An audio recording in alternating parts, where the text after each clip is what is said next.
Tonight is the annual LABR 15-team mixed league draft. It is going to be our live stream draft. Fred Zinkie and I with special guest Joe Sheehan, who's also part of this draft. We're going to be covering this draft, all of our thoughts about the draft, and a lot more. It's brought to you by Fantrax and by Underdog, and we're happy to have them aboard. Looking forward to a fun podcast.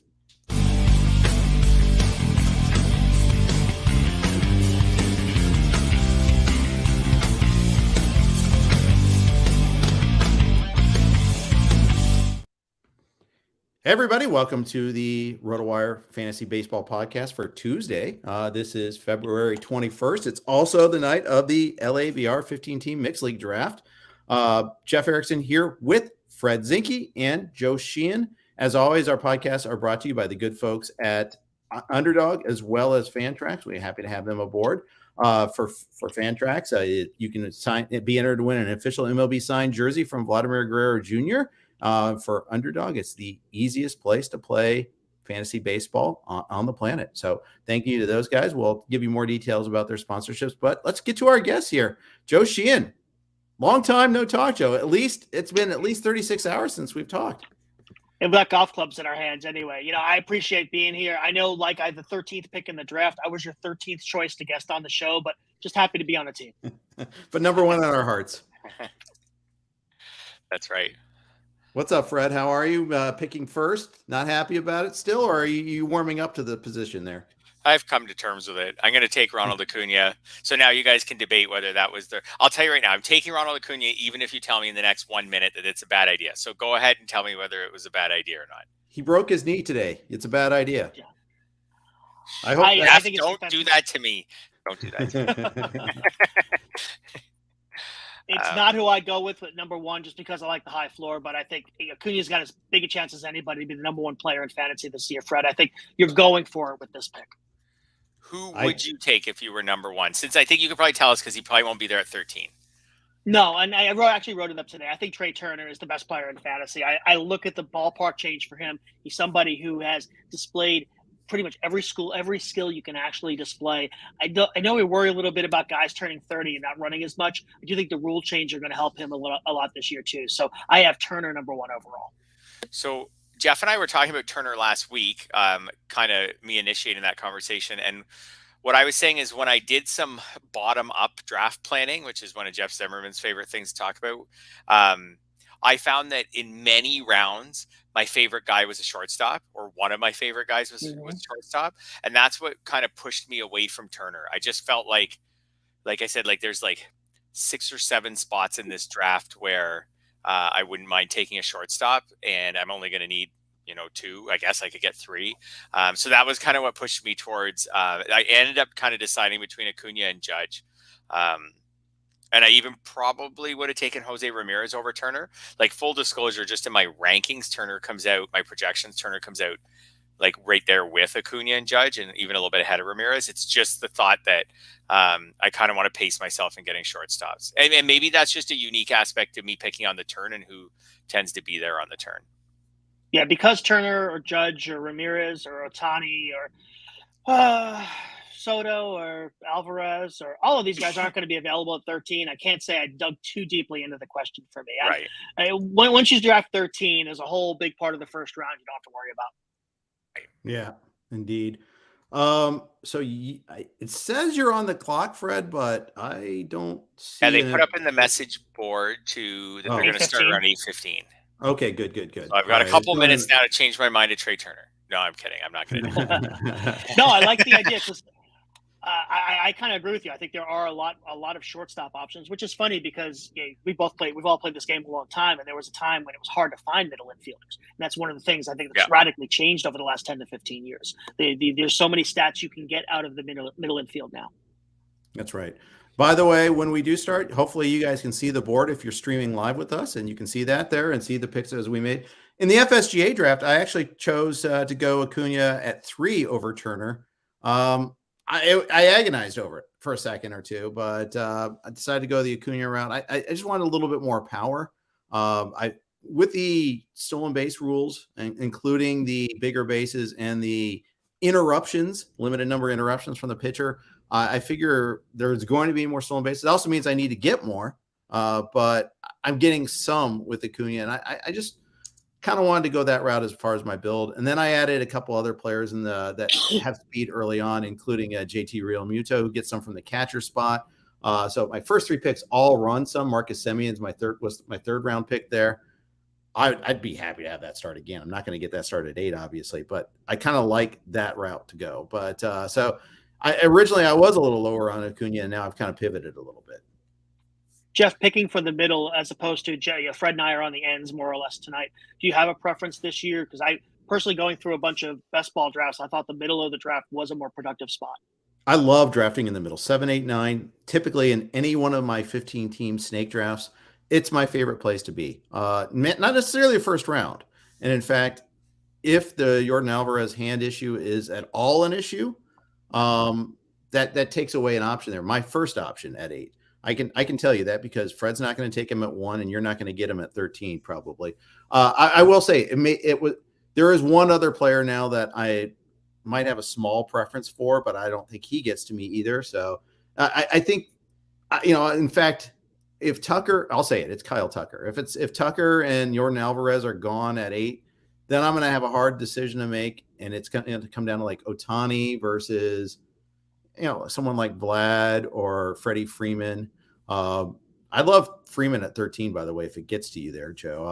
I'm a little higher than the crowd on Freeman because he doesn't run as much, but he even ran a little bit last year, 12 stolen bases last year, 1 more than Mookie Betts. So I like that spot in the draft, actually. But generally speaking, you take out the first round discussion, I like the middle of the draft.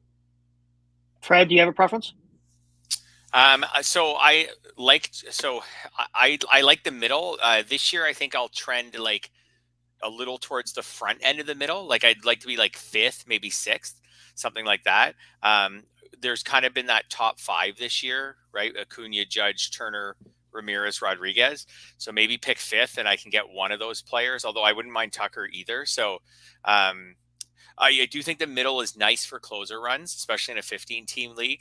And then this year, we do see some starting pitcher runs.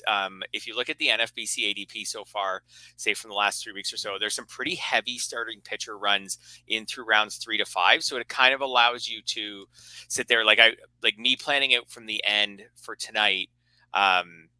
Like say when I go on the 2-3 turn here, like if I don't take a starting pitcher, I'm really crossing my fingers until it gets all the way back to me. Or if I were to take 2 starting pitchers, again, I'm really crossing my fingers on which hitters make it back to me. So I think from the middle of the draft, I can play like some chicken with ADP and things like that. So the middle, but I think I'd skew a little more towards the front of the middle as well. And I'll echo what Jeff said about Freddie Freeman. I do have him ranked right now. I'd say I put him in my top 10, like barely, but I'd put him in my top 10. He's just feels really safe. He's not going to be he could be amazing. He has years, right? Where if he hit 33 home runs this year and stole 15 bases, we wouldn't be shocked. But I just think the floor on him in that Dodgers lineup, just the Dodgers are going to be good. They're always good. And he's going to be good. And he plays so much. I just think he's a really safe way to get things started. Indeed. You know what? While we're waiting for this to get started, let's take care of some business right away. Let's get this, bang these reads out real quick here. And so that way we can give you unfettered draft conversation once the draft gets going. Please support our sponsors, Fantrax and Underdog. We really thank them. They help us fund this podcast. So if you are looking for a Basball league, for instance, the fantasy baseball season is underway, and there's no better place to play than Underdog Fantasy, the easiest place to play fantasy baseball. Right now, Underdog has MLB best ball tournaments live, including the Dinger, which has $500,000 in total prizes. In best ball, all you do is join a contest, draft your team, and that's it. There are no waivers, no trades, and no in-season management. Draft 20 rounds of players and get the best cumulative scores in your starting lineup. 3 pitchers, 3 infielders, 3 outfielders, and 1 flex each week of the regular season. Right. Getting started is super easy in Underdog too. Just go to underdogfantasy.com, sign up with the promo code RWMLB. And not only will Underdog double your initial deposit up to $100, but you also get 6 months of our RotoWire subscription for free.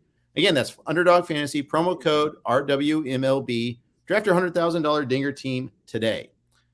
Also, on Fantrax, as I see that Kyle Tucker went 2nd overall. Forget Fantrax for a second. We got boom chicken soup. But Tim McLeod throwing us a wild Wow. curveball there. Yeah. Guess I'm not getting him at 9 or at 8, excuse me. But hey, So I'll say I that, like it. yeah, that Kyle Tucker pick, which isn't like it's unusual. It's not like crazy or anything. It's just unusual. But not That is unprecedented. I've seen it in right. the NFTC already. Yeah. Totally. I was going to say that's a good example of why sometimes it isn't bad just to draft as early as you can, because you just don't know. Like I said, I'd like to sit maybe 5th so I can grab one of those players that typically goes in the top 5. This time you could have got it at 6. Maybe I wouldn't have wanted pick 6 because I'm like, oh, once the top 5 are gone, then I don't really care. But now at 6, you could have gotten one of the top 5. So sometimes, yeah, you map everything out and then it doesn't go how you mapped it. Well, Jeff, you got one more pick until you go. So Jeff holding his breath. Assuming that Scott's not listening to you, is it Alvarez if that's what's on the board for you? He's on the board, so he is on the board for me. It's the moment of truth now because I am debating. Hand. Yeah. It is the hand. I can't say anything because I have a vested interest here. So. Yeah, for sure. I can talk up a storm on this one since none of these guys are getting back to me. I'm going to go with Jordan Alvarez. Just, okay. I'm going to do it. But I think it's the right call. I almost took Freddie. I think either one of them would have been fine, but I think probably getting too concerned with a day-to-day February hand injury might have been like overkill. So I think that was right. So here's the reason why I even had any hesitation at all. It's because he dealt with it last year. Yeah, for sure. Yeah. And you have a whole off season of rest and you still have, it still crops up. Yeah. I mean, if I'm going to ding, who is it that has, oh man, there was someone that came up with is Felix Bautista. You know, if I was nervous about his issues in knee and arm fatigue and him getting delayed this spring, why shouldn't I be nervous here? I mean, it's a valid critique. And I'm opening myself up to a whole lot of criticism there. I'm at the height of my own hypocrisy or something like that. But there's 1,000 relievers and there's 1 yard on Alvarez. Yep, exactly. And the StatCat charts are crazy. Now, I was thinking about Ohtani. He finally goes at 11 to Rudy from Basball, Rudy Gamble. So that was my other pivot if I didn't go Freddie. And it's just the thing about Ohtani is you don't ever get the full benefit of his versatility. Yeah. Because I'm almost always using him as a hitter. Yeah, for sure. I think this is a 1 Ohtani. Is this a 1 Ohtani, this format? Like Tout Wars is a 2 Ohtani, right? Oh, you draft the hitter and draft the pitcher, right? Yeah. No, Tout Wars is 2 Ohtanis. This is where you choose every week. All right, Joe is up. We'll let him be quiet for a minute while he decides what he wants. There was a player I wrote about this morning who I thought had a lot of helium coming in, and I didn't expect to be here at 13. I'm going to jump ADP a little bit for this guy. I think the changes in Toronto are going to make for a great hitters environment.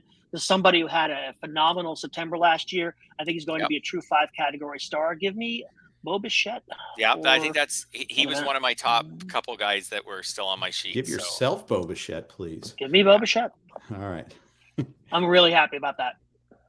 Yeah. It's another good way to start, right? There's a 5 category, like about as balanced as you get, right? Even if with the extra power, you're right. Maybe you can hit 30 home runs. You'll probably steal, I don't know, who knows, 20 bases, something like that. 15 on the low end.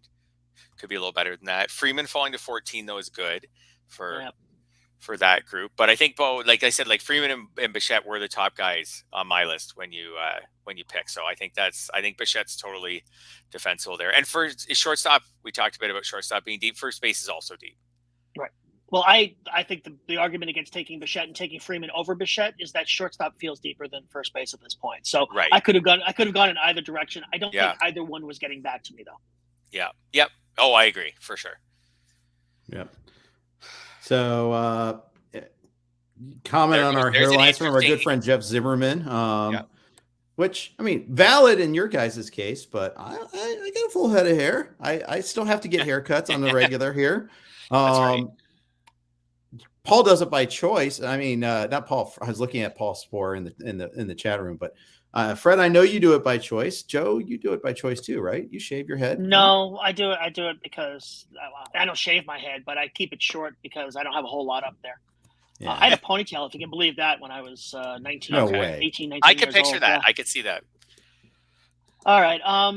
By the way, okay, Ray well, Flowers let has to be Joe- thrilled to get Freeman at 14. I know that's like just right That's a up good his pick. wheelhouse there. Yeah, he got Freeman and Devers. We'll let Joe concentrate on what he wants to do. While he's doing that, I'll mention that on the turn, ESPN with a really cool little stack, which is a little more of a football term, but Machado and Tatis. So kind of a cool stack. Hope that maybe Tatis gets back quickly. Hope that he and Machado feed off each other. That's a cool stack. And then Joe comes in with Mike Trout. Oh, so unusual for you, Joe. Well, I got him late last year, and if he doesn't miss 40 games, he's the best player in fantasy. I still think he's underrated now. Maybe he's not going to run as much as he used to, but you're talking about somebody, one of the few guys in the game you could legitimately project for possibly 50 home runs. So Yep. I'm ecstatic. I know he's ahead of ADP here, but I'm ecstatic to get him at 18. I think that's going to be, to the extent that I'm going to contend, it's going to be because Mike Trout plays 145 games. Sure. I can see it. I would have taken him too there, to be honest. It's a tough spot. Like once Freeman goes, I think there's a lot of options in this group. If Devers had been there, it would have been a harder choice for me to take Trout. Tatis is a total no-go. Tatis is on the do not draft list. I don't want to get involved with the shoulder injury. Mm-hmm. Yeah, we spent some time talking about him, and it's like I think at that turn it's tough. I think end of the second round, I probably would be there. Mm-hmm. But he's not going to ever be there at that point. So it's one of those. Somebody's going to take him at that point. We haven't seen him be good for almost 2 years now. I just can't get invested in that market. If I'm wrong and he turns out to be MVP, I'll wear it. Yeah, fair enough. By the way, I'm going to post the link to, in case you think this grid is a little too tiny, I'll post the link to the draft board and you can kind of pull it out for yourselves here. And kind of you can chime in where you see fit. We haven't had too many shockers here. I don't see anyone that's like, oh, I can't believe he went in the first round. Maybe it's just ordering. Oh, Tucker second overall. And, Tucker second is probably the most surprising. Maybe Tatis right on the turn is a little, but Tucker probably second would be the most surprising. But it's not crazy. You're right. So you got 2 more picks, Jeff, until you're up. Are you thinking? What are you thinking here? Now we got 1 more pick until you're up after Austin Riley just went. So, you can go pitcher. You could go Garrett Cole if you wanted to. You could look at one of these hitters that's sitting near the top of the list. Go off the board and pick a different pitcher than Garrett Cole. No, I won't be taking. I don't think I'll be taking Cole here. Okay. Are there any Reds in the mix, Jeff? There are no Reds in the mix. There goes Cole anyway, so you definitely won't be taking Cole. All right. I know it's kind of chasing last year's stats a little bit, but I actually think Paul Goldschmidt's a little underpriced. I think if for at least 1 more year, I'm going to go ahead and take him. I'm gonna go the boring safe route here with Paul Goldschmidt. Nothing wrong with that. So I actually in my Tout Wars draft today took him in the second round, so a little later than you because I was pick 5, but pretty close. And that's an OBP league, and I was ecstatic. In OBP leagues, I have him in my top 10 hitters. Yep. So just a little batting average league, I don't have him in my top 10, although I think he's a good pick where you just took him. But yeah, I think I agree. Like I think he's not that old where you feel like the wheels are definitely going to fall off soon. I think expecting or hoping for another year from him is fine. Yeah. Marcus Semien just went to PNL. I like Semien. I've been taking him a few times myself. I think that's pretty fair value. Scott tends to draft a little bit like Steve Moyer used to, where he's just quietly picking up value. He's not laying down any gauntlets. He's not staking any claims. He's just picking up the best player at each spot.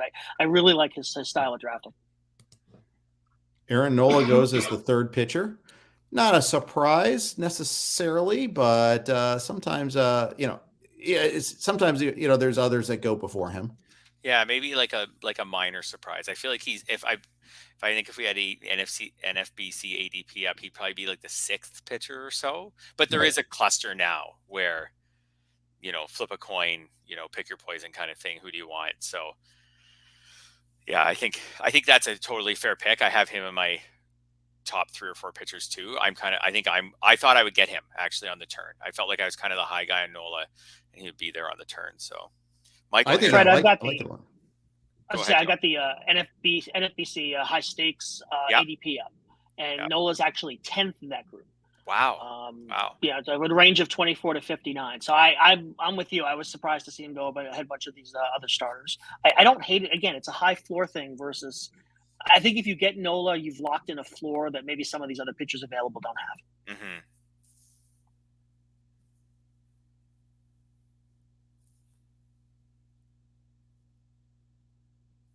All right. So getting closer to your pick here, Fred. Hey, Nolan Arenado in the second. That's a tiny bit of a surprise. But I think it reflects the third base pool reflections Maybe. a little bit there. Yeah. I was looking today. Fred, you're actually the 16th rated third baseman. That makes sense. And I didn't even play third base when I was a kid, so that's even more impressive. I did play. Sorry, go ahead, Jeff. I had my first glove was a I'm left-handed. I had a Ron Say signed glove somehow still. So that just thought that was the third base anecdote there. Yeah, well, it's interesting. Okay. Were you the Mike Squires of your little league? Sometimes even my softball team, even to this day. But yes, nice. I think Mattingly did that in spring training, dabbled in that a little bit too. He did it in Seattle in 1986. Yeah. So there you go. All right, Fred has taken one player so far. He took JT Realmuto and Spencer Strider. You're doubling up on Strider. You took him earlier today in Tout Wars too. I did, and he was like, so this is just where you don't know where the draft is going to go. Like I said, like going into tonight, so Strider's ADP is earlier than Nola's. I thought Strider would be gone, and I would take Nola, and I think I actually would have preferred to take Nola. I felt like Nola is maybe a little safer, but. And same thing with the Tout Wars draft. Maybe Nola's really flying up right now, and people are starting to get a hang. So I kind of felt like with Nola, like the Phillies are one of the better teams in the NL. He's a horse. Like I think he could have really good numbers this year, and then also win maybe more games than he has in the past few years. So I thought he would be available in both of those drafts. I thought I would get him, and then in both of them he was gone, and in both of them I took Strider. So yeah, I know Strider feels a little risky. So I thought about him, for a long time before I took him in the Tout Wars draft. Tonight I didn't have a long time, so I just went with it. I do feel I'm less concerned about performance and injury than volume with him, right? Are they still going to manage his innings going forward? Yep, that's the concern. If he doesn't get hurt, how many innings are they going to let him throw? So that is my concern. And I did think about just taking, but then I looked at some of the other pitchers I had ranked high. So Max Scherzer, I worry about the innings a bit because he's so old. Shane McClanahan, late season injury. So I worry about the innings. Verlander, how could you not worry about the innings at his age? Right. So, and those were kind of my next guys. DeGrom, you were going to worry about the innings a lot. So I just felt like I was worried about the innings with all of them, but Strider's just got that crazy strikeout rate. So, so I went with him, but I do feel like I said earlier, that there's a really big cluster starting with where Nola went in our draft. We've seen Nola, Alcantara, Strider.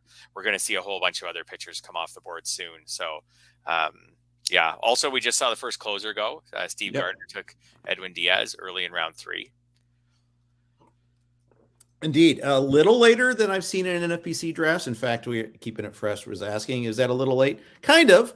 But a lot of the drafts I've seen have been draft champions leagues where we're not getting, ability to fab closers. So I think that changes the it up a little bit here. Here you can trade, you can fab. It's a little lot different there. Yeah, I think that's what we've got to get our heads out of draft champions season soon. And because draft champions, it makes perfect sense. And or any sort of, or Basball or whatever, like they all make sense. But in this, because we can fab, because we can trade, you can still take your closer in round 3 if you want, but there's not as much pressure to do so. Yeah, I think that's right. And Claus going on the heels 3 picks later. Yeah. Claus. Yeah. Claus. Jeff is up, so we'll cut Jeff out of this conversation. You keep talking.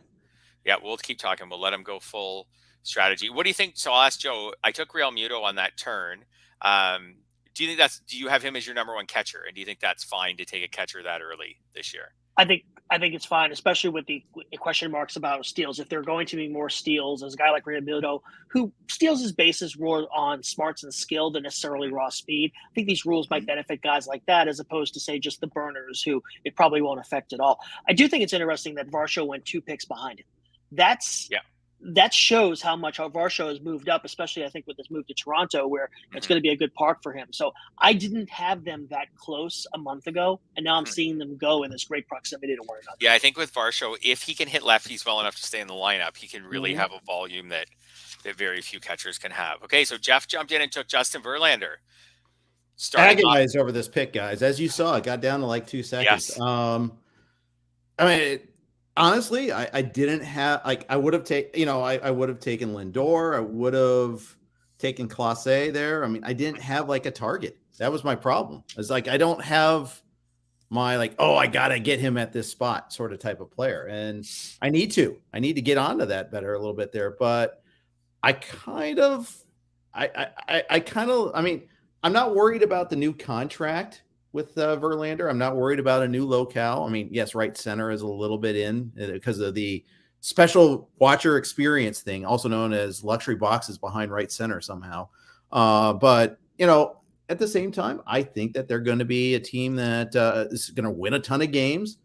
I think he'll be solid again. And I think he might even throw more innings than last year. Now a full year removed from the injury.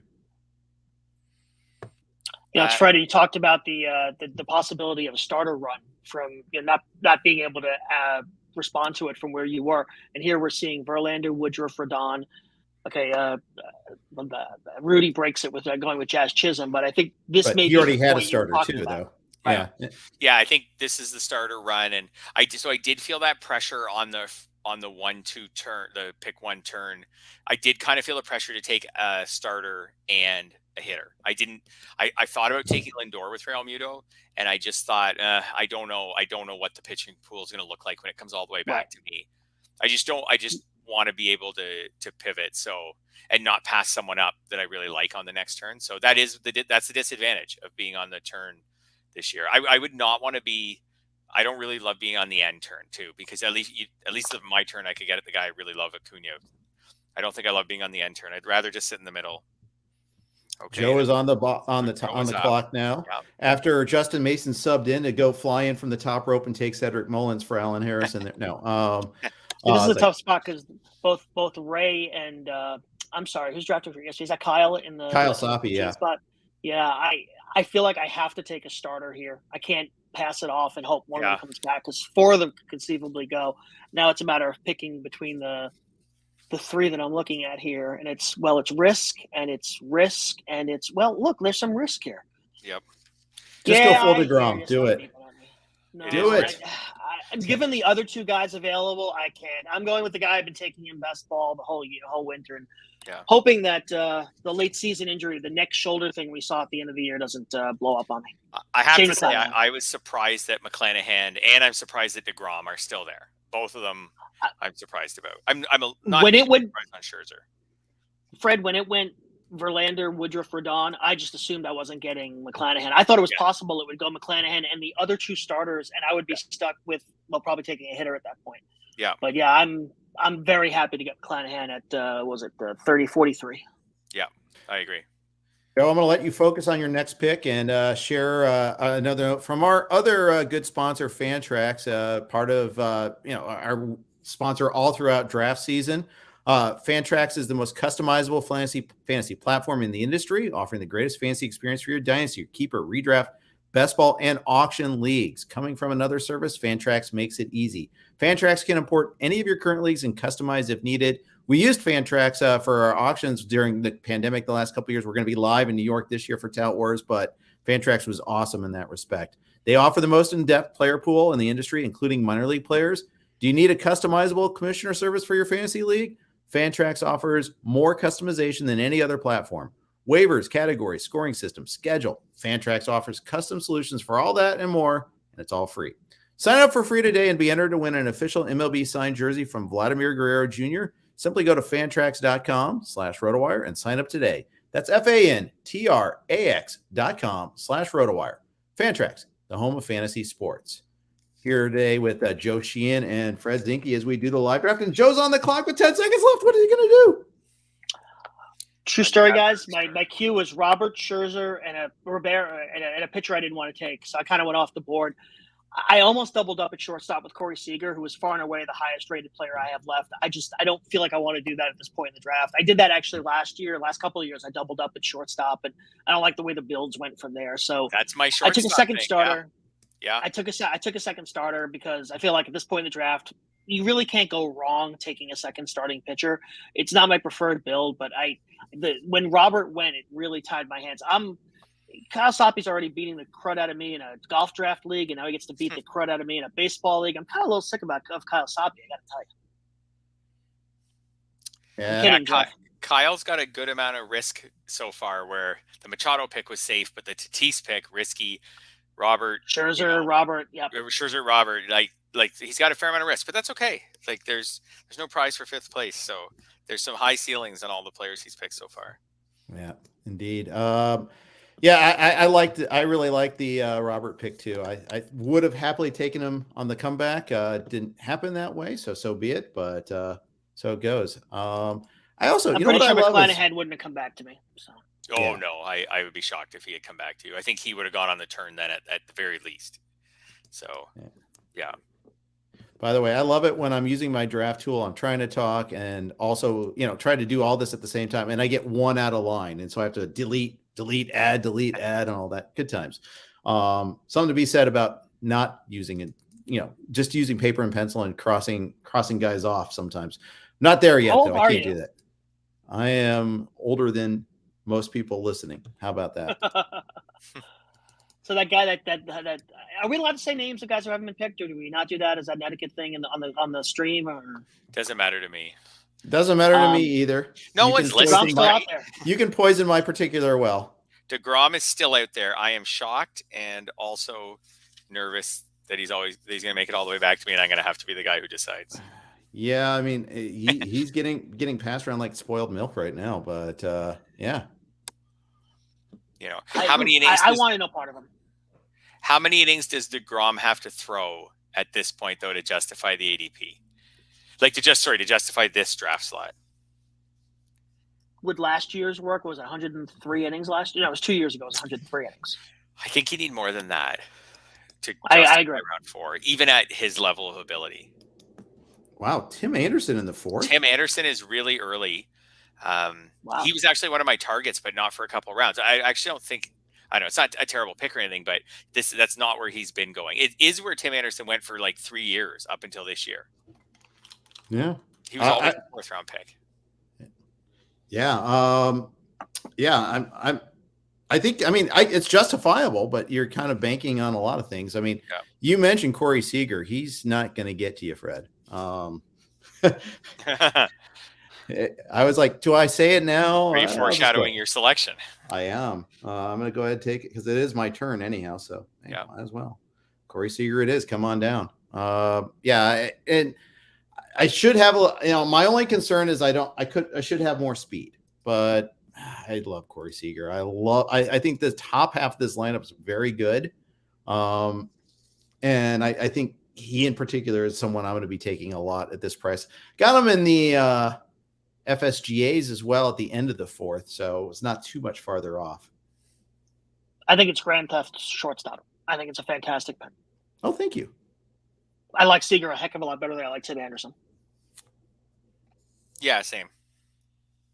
Yeah, except what do you guys Anderson think runs and Seager doesn't run. That's the only negative there. What do you think of the analysis that's been done? Every time somebody's done who's going to be helped by the shift ban this year, I feel like Seager is wafted to the top of those lists. Do you see that as being worth 15 points of batting average, 30, 45? Where are you on that, Jeff? Probably not that dramatically high because I think teams will adjust. But I do think all these left-handed hitters are really going to benefit from that. By the way, Kevin Gossman in the 4th is surprised given DeGrom is available. Other starting pitchers are available that I like better. Gossman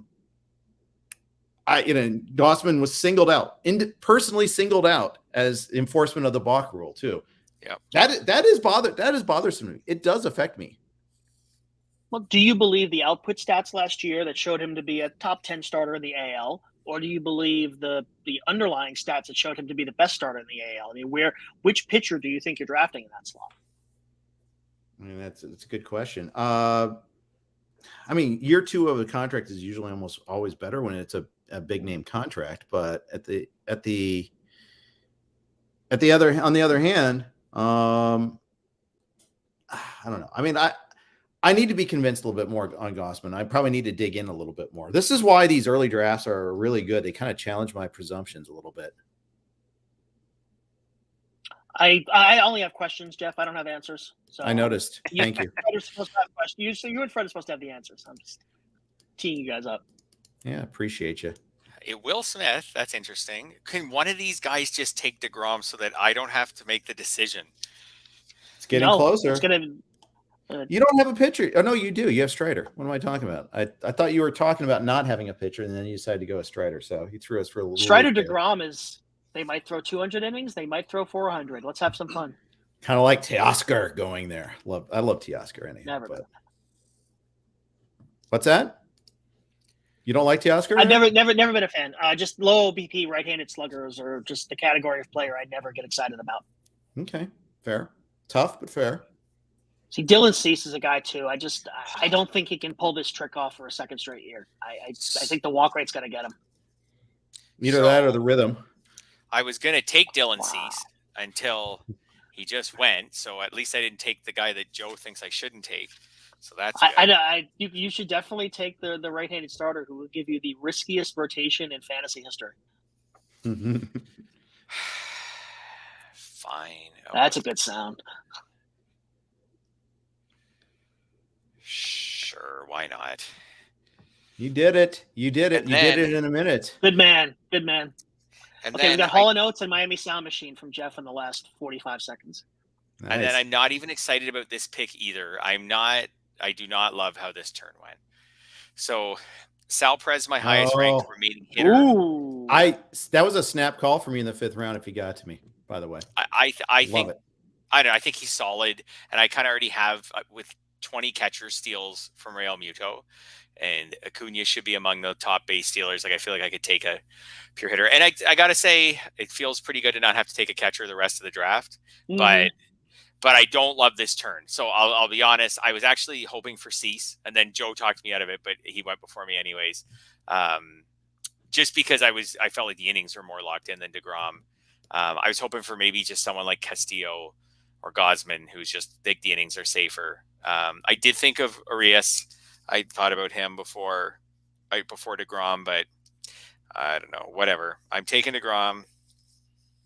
The 4th round was just a whole bunch of guys avoiding drafting Jacob DeGrom. Yeah, I should have put him on the 5th. I should have picked Perez first, just so I could say I waited all the way till round 5 on DeGrom. Just then when he craps out on me and throws 60 innings this year, I can say, well, whatever. It's 5th round pick. No big deal.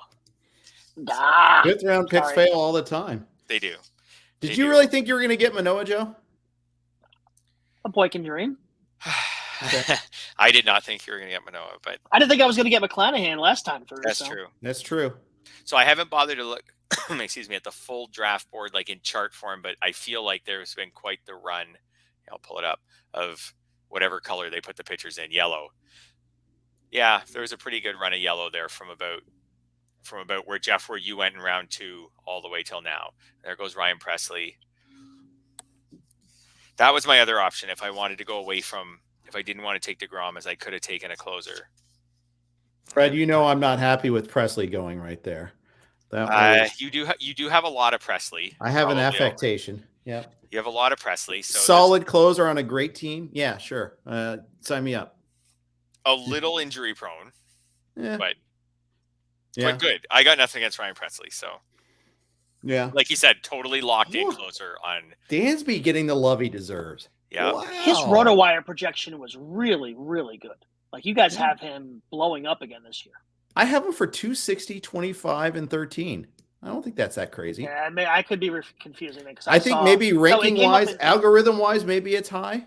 But if you look at the actual projection itself, I think it. I don't. I mean, point out where it's wrong, and we can talk about it. But I could be remembering a different site. It was Dansby's projection was brought up on the newsletter Slack at some point during the off season. It was as a really big number. I thought it was you guys. I could be wrong. I just like that. we're putting some respect on Dansby's name.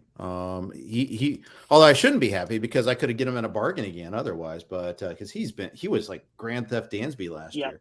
Yep. All right, so I didn't want to do it, but you guys I feel like you owe it to I owe it to him. I'm gonna take Josh Hader here. I think he's the last of a category. I think there's more risk after him as a closer. I understand he had that 6-week sojourn, but he also finished super strong, and yeah, sign me up. It was a blip. I think if you know where I stand on closers, but if you're going to take closer, there's every chance Hader ends up as the number one guy again. He was fine after that 3-week period in San Diego. Exactly. That's exactly how I feel. Oh, sorry. George Springer. Yeah, I'm all in on Toronto hitters this year. I really am. You really think the park is going to improve that much for them? I think it was already a good hitters park, and now it's are you all out? Plus, they get pitchers. Yeah, I mean, I would have liked except for Manoah. I think he's right, except for Manoah. But I wasn't taking Gaussman. I'm not taking the rest of that rotation. I'm out on Romano. But I really, especially since we've reached a point now where I would have liked to have gotten that second outfielder. Springer was pretty high relative to the other guys I have in this group. So I'm sweating these next 3 picks a little bit. By the way, comment right. Scott Pianowski took Framber Valdez right before my pick. BZA, RZA, GZA. Love the pick. I like the pick too. He's another. Yeah. You're not going to get the massive strikeouts, but honestly, same with Julio Urias, who went at the McLeod at 5.2. I like those guys at those prices. Valdez is one of 6 guys who you could expect to throw 32 starts, right? Yeah, exactly. You're getting good ratios. I sometimes think a little drop in the strikeout rate is good, is fine as long as you're getting volume. And it almost in a way ensures you get a better chance at volume. Right. Yeah. No, that's true. That's a good point. Another Astros pitcher off the board in Christian Javier. I thought Joe is not a little earlier. So somebody's looking over my shoulder and just picking off my cue here. Yep. Yeah, Javier, I think is a good pick at that point. A lot of strikeouts. So we'll let Joe kind of lock it in and think about what he wants to do here. But another good, solid round of pitchers here. We've got, I don't know, at least half this round, more than half this round has been pitchers so far.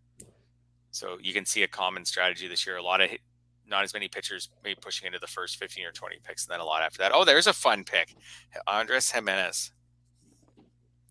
Big fan of the skill set. Well, loved him with the Mets. Always liked him better than Rosario, and both players played well last year, but Jimenez really showed out. And again, I think I'm going to get a floor with homers and steals with him. That just at this point in the draft, I'm just trying to avoid landmines. All right, I like it. I like it a lot. So there you go. People are commenting upon my my musical preferences. I mean, they're 100% correct. I'm refusing to look at the comments. I'm sure I'm getting dunked on like nobody's. No, not at all. No, and it's all friends here too, dude. I mean, it's all nice people in the comments. And I see Colette. I see Spore. What are you kidding me? All good. Nothing but the finest people, nicest people ever. Is there a height limit in this? Colette, Spore, do you have to be 6'2" to join? Somehow we let you in. I see Shelly. Okay, I know Shelly's shorter. Yeah. There you go. Yeah, we I have nothing else to add there. Gallon goes at the turn. I like Gallon a lot. Yeah, me too. This is a good group of pitchers. This is again where I didn't really like being on that last turn. I like the pitchers who are going now just as much as I like the one that I took, and I felt the same way on when I took Strider, and then I liked McClanahan just as much, whatever it was, 13 picks later. So yeah, it's still a deep, good group of potential aces. Indeed. Jose Abreu, what do you guys think about him in Houston? Man. RBIs at the wazoo. Yeah. I mean, he's going to have so many RBI opportunities in that lineup. He's going to play every day. He's not going to walk much, so it's going to be 625 at-bats or whatever it is. That's a solid pick. That's I don't mind him, for sure. Okay. You were going to take Carroll? Mm-hmm. Okay, I posted in the draft chat room. Damn it, Ray! So you're not the only. I guess I was never getting him. He lasted longer than I thought he would. Son of a gun. That's a bummer. Given my team's particular set of needs, that's suboptimal. You both got a little too cute. You left him around a little too long. No, and I don't usually do that. I usually take the guy I want when I want him. I took a closer. I wanted him though. I mean, that's the thing. There's lots of things I want here. Right. As Wayne's Worlds would say, there's lots of people's girlfriends in that room. So it goes. This is I a quoted hoping Wayne's for a World. trade Yes, pick. I'm old. Deal with it. You know what? You're right. The first like 3 rounds or so is just like all fun and games. You just take whoever you like the best, whatever. Now we've started to hit the point where you start looking at your roster and thinking, okay, it's time to start balancing it out. Like I could really use a this, or I could really use a that, and start thinking about, what you need. You could go with this, or you could go with that. Yeah, pretty much. You start really thinking. Who's the black sheep? What's the black sheep? Sorry. Right, and you can't fill all the holes at the same time. That was for you, Paul.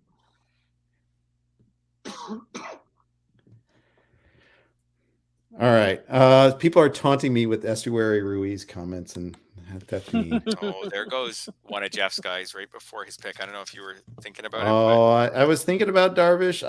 I missed out on Urias and Darvish at this, but I thought Darvish was going at like a 7th round price earlier there. So, right. Yeah. I don't have to reach for anything, guys. It's not a overall contest. If I don't get my That's speed now, I'll get it in the trade market, or I might not get it. Who knows? I've always undervalued speed. So there you go. It's like when I do all of my, when I do all of my like projections, especially SGPs, it just I don't put the proper value on it, and it's okay. It usually ends up being okay. So there you go. Devin Williams goes. He was like, to me, the last closer now that with the Bautista news. I mean, there's Kenley, I suppose, but I'm super nervous about Kenley this year. And Adley Rutschman just went. That's an interesting pick. Good one, I think. I just don't know if he seems like a better real life player than a fantasy player. Sure. I don't think the context numbers, the runs and RBIs are going to be there. Yeah. So I'm going to buy a player on spec right now, and hope that take a red. Take a red. Oh God, almost. I'm going to take a Pirate. It's close. Oh, last guy on my queue. Team fun. That's fun. I'm locking up my middle early, guys. You took the most fun Pirate, and then Joe, you took the least fun but most stable Pirate. Right. Except for that whole staying on the team stable. That's the best news. The Pirate having the least amount of fun. The trade would be the best news Joe could get, right? That he gets shipped out of there. Sure, of course. I looked at him when I took Reynolds, Jeff. I think this is right. This is the exact right range for him. And like I say, it's like the opposite of Brian Reynolds, where if he blows up, it's 40-30. And even if he gets 250, that's an explosive. That's a great pick. He could also hit 195. That's the problem. But you know what? He also this is why he wasn't a first round pick. And he also has some speed. I want a little bit of that. So there you go. Some speed. Did he break StatCast? No, it was the throw that broke StatCast. That's right. Yeah, throw and like hard hit rate. So there's multiple breakings. So there's that. More starters I like are going. Yeah, this is a range. I would have taken Tristan McKenzie too. Oh well. Mm-hmm. Let's see. There's got to be some half broken pitcher we can add to your roster now. Tyler Glasnow's. I was just looking at him. Oh, that would be. Fred's going to finish the year with 57 innings pitched. I don't wish that for you, my friend. You're introducing that energy. No, it's possible. So actually, I don't know if you guys remember this. Do you remember Mike Podhorzer's team from last year? It came up in the comments. Yeah. Okay, he took the all risk team. And for a while it was working. Absolutely. It started the year off really well, which makes perfect sense for the all-risk team. He took a group of players where if the season was like 30 games long, he'd have a great chance of winning because they're super skilled. And then eventually he didn't make it all the way through. Now, like, it's not to say that the plan can't work, but it would have worked if it weren't for those meddling kids. Exactly. Yeah. Logan Webb. Scott Jensen and I were doing the podcast, the Sunday podcast, and his name came up. And when digging under the hood, I liked him less than I thought I would. Yeah, he's a guy where when you look at his surface stats from the last couple of years, you're in. And then when you look at some of the underlying stats from last year, I've been down that exact. Oh, I really wanted Xander Bogaerts. He just went. And then when you look at, as I said, when you look at some of the underlying stats, then you're kind of out. Not overpowering, and who knows if the wins will be there with that team. 2 years ago, they scored a bunch of runs. Are they going to do that again? Yeah. Webb could pitch. Webb could be a guy, 3.80 ERA, 1.2 WHIP, and only win 8 games, and that's the flaw there. Yeah. Indeed. Gunner. Was that a target for you, Joe? He was. I didn't think he was going to get back to me. It's just players who I like right now are going. It's once you get past the short side of the even numbered rounds for a guy like me, you're going to lose 12 guys you actually wanted. It's just the nature of where you're drafting. This is why it's another reason. Like psychologically, I like the middle because you're just never that far behind the draft. Yeah, indeed.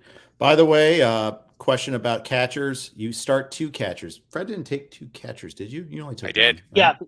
It took Perez 2. in real middle. Yeah, that's right. We better start 2.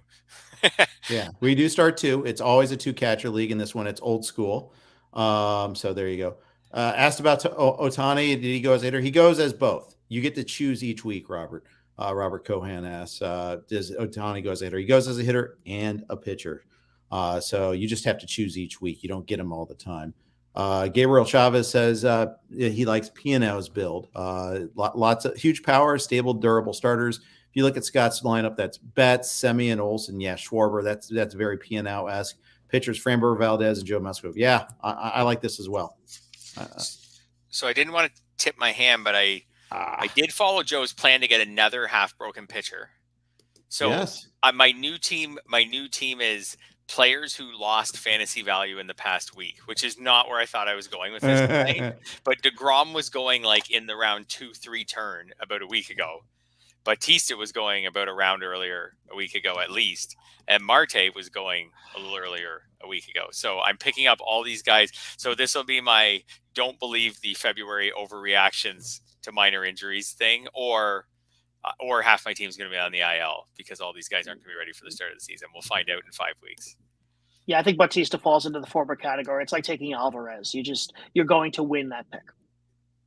Yeah, I mean, if his injury turns out to be something, then it's not great. But I kind of so Jeff, you had said that you kind of felt like when Devin Williams went, that was kind of the end of that tier of closers. So I feel like Batista's, if he's healthy, he's in that tier. So I'll take a shot. Okay. Because I agree. That I didn't like.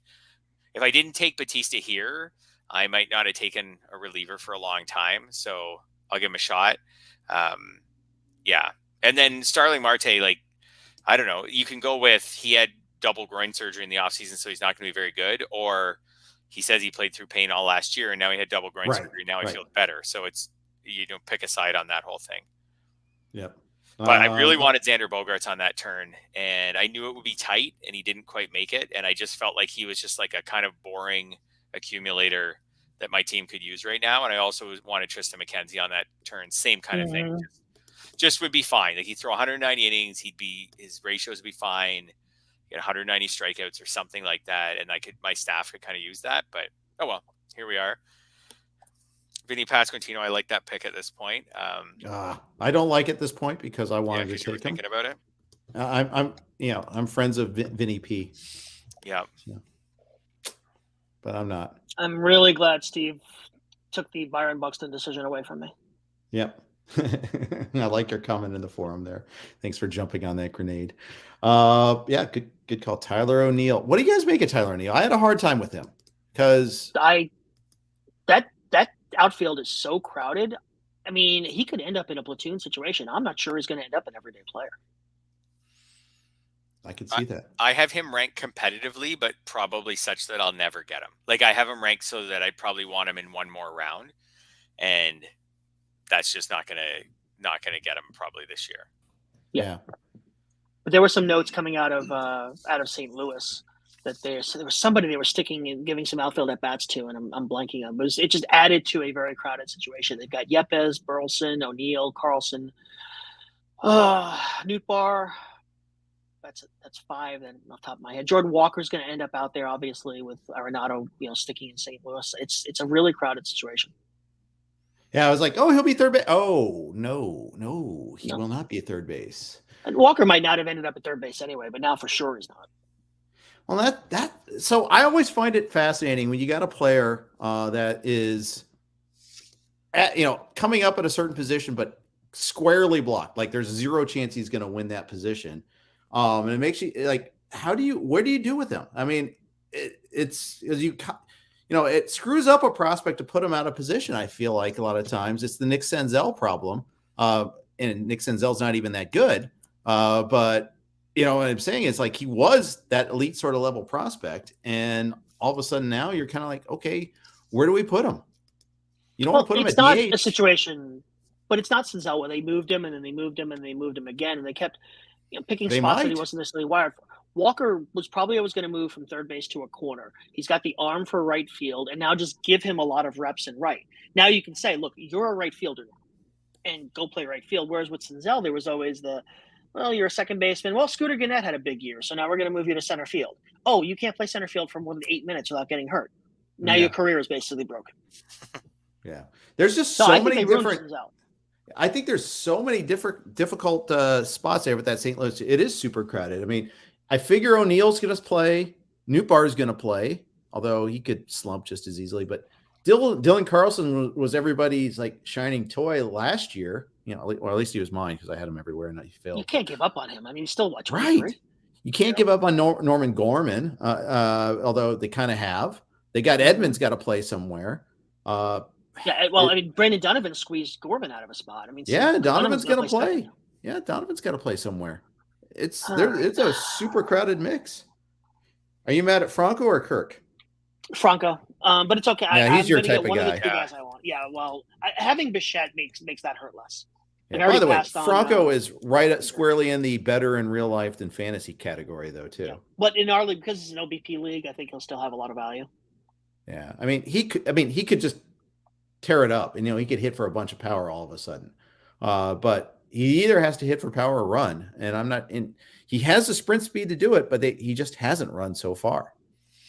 I'm not looking. Is Jason Collette yelling at you in the chat for digging on Wander Franco? I'm not digging.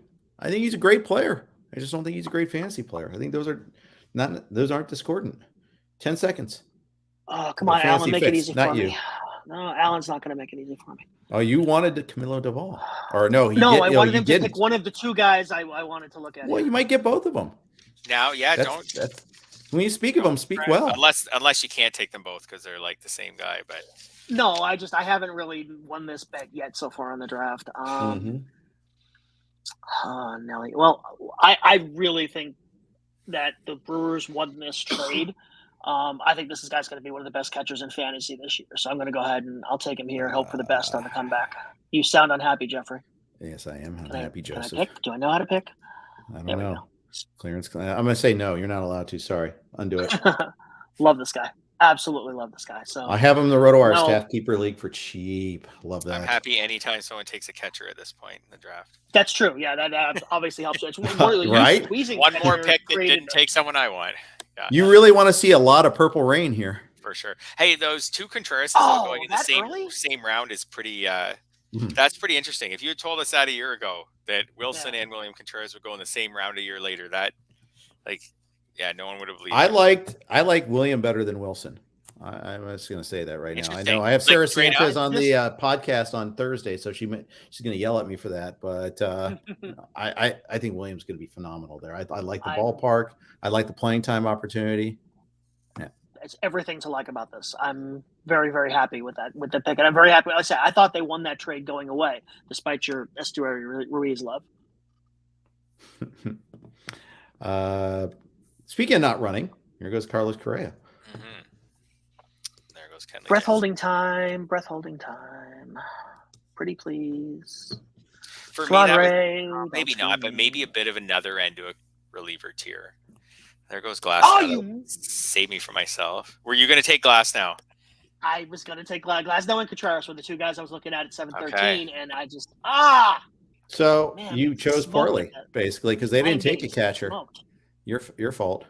Oh, I'm sorry. Was that not sympathetic at all? Pull. But I wanted Kirby, to be honest. That was my guy. You could take Kershaw. He's kind of like Glass now, where he's not going to throw a lot, but going to throw well. You could take him. Not that I should just be throwing out names. Jeff's probably. Oh, I like Kershaw. I'm not, and I think the lack of WBC is a bit of a red herring. But I acknowledge the risk is still there, regardless. Yeah. If I was Kershaw, I wouldn't pitch probably in the WBC either. So I like the WBC though. I wish baseball could. Oh, Luis Severino. There's another guy who's a boomer bust pitcher. It's very much. I kind of got trapped with no backup plan. I'm on board with that pick. It's fine. It was between him and and Kershaw, like Fred was saying. It's the same shape of pitcher. Yeah, sure. I love Kershaw. Some of this is just not wanting to. Clayton Kershaw is one of my all-time favorite players. I don't want him in my fantasy teams. Right. Then I get hurt twice. I will probably take a chance on him at some point here in the near future because give me all the Dodgers as always. Yeah, that's a good strategy. Yeah, it hasn't failed. Dodgers, Astros, Padres. Just go ahead and give me a lot of them. I don't have a lot of them right now, so I need to kind of rectify that. Is this a contract year for Severino, and is that a motivation for you at all? It's not at all. There's pretty good research that it's not a thing. Contract years aren't really a thing. Guys tend to stay on the field more, play through minor injuries, but even that's probably 20-year-old research at this point. Sure. So no, it's not a concern.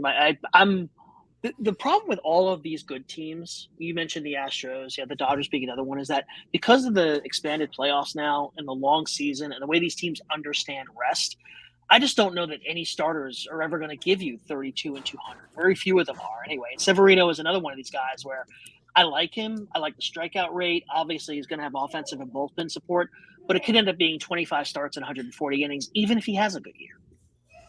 Yep.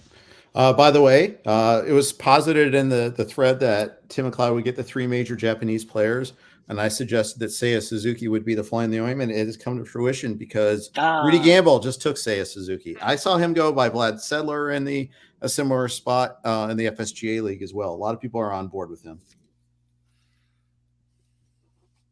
So there you go. I'm on deck. I'm on the clock now. Stephen Kwan is just off the clock now. So you guys talk for a second. Fred, where are you on Glaber? Because I've kind of given up a little bit. Do you still see him bouncing back a bit? No. So among my remaining hitters, I did have him like, I don't know, maybe about 10th or 12th still on my list. So I think he can just be an accumulator. He just plays regularly, plays in a team that will score. I don't think the Yankees are going to score a ton of runs, but a decent amount of runs. Plays in a good park to hit. Like I just see him kind of as accumulator, but I see him as like now as kind of just like a blah pick. So right. I didn't really want to take him. He was kind of on my radar just because I have a lot of steals already. Anyways, the guy I really wanted next pick was Robbie Ray. He just went to Scott. Damn you, Scott. And Jeff, you took Sean Murphy. Thank you for picking another catcher. Anyhow, yeah. And the funny thing is, the catchers off, guys. I was juggling. You got the second best catcher in that trade. Murphy and Ray. Those were my 2 choices. They go back to back. So there you go. But this is really where it starts to thin out. And where the pressure starts to come on, where, if you have needs, we're not even a third of the way through. It's not thin yet, guys. No, but neither am I, Jeff. We're at the tier that can airline not included. Yeah, maybe really address your needs.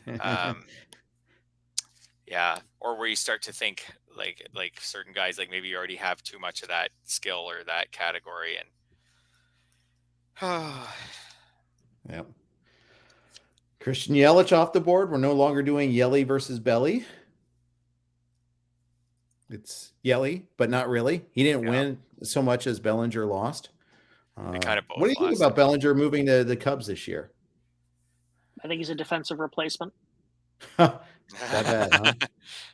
I mean, how many years do we have to watch him not hit at all to accept that 2019 is not happening again? Yeah. I hear you. I hear you. I mean, and I think Yelich is better than him, but I don't have any hope of Yelich bouncing back either. Both were in my no-fly zone. I think this is adequate for cost for Yelich. I don't think it's early. I think he's definitely better than Bellinger. I don't think he has the same floor. I don't think he has the same downside, but nonetheless, The durability helps. Yelich does tend to play, and he'll collect some stats. But there goes Kershaw. God, dang it. I probably should have waited. A lot of people wanted Kershaw. I wanted Kershaw. I thought I could maybe wait around. That's okay. I'm not sure he would have come back to you. You've got a long wait there. You got 14 picks, but 10 picks, whatever. I know. Do that. 14 picks. I'm always 15 picks away. And then that's the one thing about being square in the middle like that. I'm just gonna have to make up in volume what I lack in quality right now. So this is like a golf game. Oh, Sunday it was. That's for sure. A lot of volume. You saw all of San Dimas on Sunday, definitely. Except for Jason played well. But Jason always plays well. Yeah, he doesn't count. Jerk. Blake Snell, where are you guys on the risk reward there?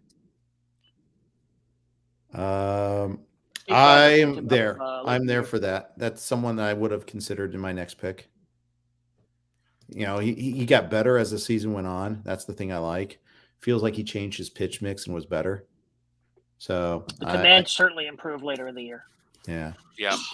I'm intrigued by him. I just haven't been willing to put him up to an innings pitch total that really pushes him high up my list, but I probably should have him a little higher. Okay, I didn't like some of my turns, but I do like this turn. The two guys who I wanted were Nathaniel Lowe and Kyle Wright, and they both, I thought I would get sniped. Like when I got sniped. It's nice when that happens. Kyle Wright has a little red plus sign by his name too, by the way. So he fits your team mode. Good job, Pods. No, Wright, I think, provides you a little more. I mean, the plus sign notwithstanding, provides you more stability when you consider all the risks that you've accumulated so far in that pitching staff. I think there's a stable guy for you. Yeah, so getting a cortisone injection in his shoulder. Had it in January, by the way. Yeah, had it in January. Whatever. Again, I'm taking these guys. I had these little things in January or big things in January, whatever. Anyways, I just felt like it was time for me to get a third starter, and to me, he kind of stood out over the other remaining options. And I'm kind of trying to still stay on that. I think I've done this after I took Acuna. I think I've taken a hitter and a pitcher on every turn, just trying to stay balanced and. You're a very stable genius. Well, because I can't play the runs because I'm not in the middle of the draft. So I try to just get one of each, unless the value I think is awful. A bit of a first base run here. There goes CJ Cron went. A few picks later, Lowe went. Next 2 picks later, Hoskins went. The next pick, Christian Walker went. Yeah, I already know I'm going to end up with Andres Galarraga or something. That's my punch spot. All those first basemen are going that range. There's one more, I think, that fits in that range. And then, Oh, I see one for sure. And another that's kind of close. But, yeah. David Bednar, does he get traded this year? Well, if he does, he probably gets traded to a non-closer role, though. Exactly. That's why I'm asking. That's why he I think had the back issue last year that cost him like 7 weeks? Was it a back? Yeah. Back, arbitration issue. Yeah, something like that.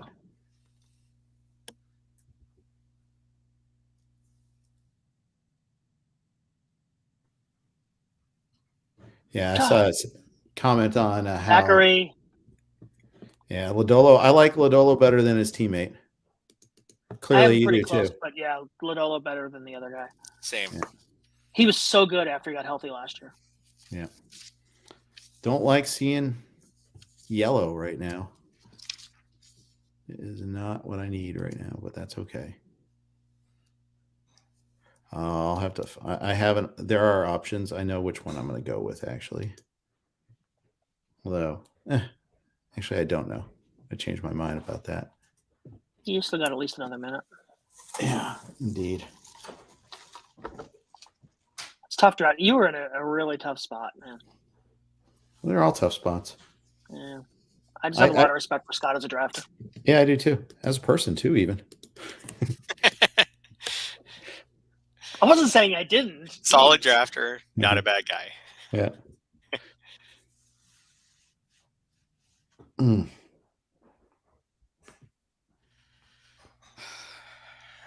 like it, Scott. Keep taking those catchers, guys. Yeah. Yep.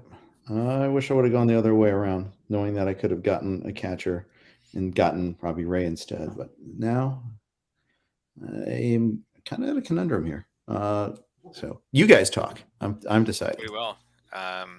So to go back to that the Reds issue, Fred, Lodolo versus Green. Where are you on those two guys? I'm door number 3. I don't think I'll have any shares of either one this year. I would take Lodolo. I just think that they're both talented, but I don't think either one of them will get to a high innings total. The home park is, other than Coors, Brutal. the worst one in baseball, and the team's awful. So, and like, other than that, Mrs. Lincoln. Right. Yes. So I just think that it's just such an uphill battle for either one of them to have like really good fantasy value this year. Like I could see Lodolo being someone who's really exciting over like 140 innings and has like a good strikeout total, and his ratios are pretty good, but he only wins like 8 games, 7 games because the team isn't very good. I don't know. I just think with where they're going, it's just too much of an uphill battle for them right now. I think the Reds maybe as a team, because the park's not changing, so I think the Reds maybe as a team need to turn the corner a bit before I want to invest in either one of them. But I would. But they're 3 years. They're 3 years away from being, well, maybe even 2 years away from being extremely interesting. But this isn't the year to invest heavy in the Reds. You're right. Yeah, So Jeff ended up especially a Reds taking pitcher. So if I could invest in a Red, maybe it would be like a later round hitter because Park's going to help him, and the lineup's obviously full of opportunities for anyone who's playing well. So I just think for the pitcher, it's just, there's just a lot of you would have to pitch really well on the Reds this year to say win 12 games. Right. Maybe even 10 games.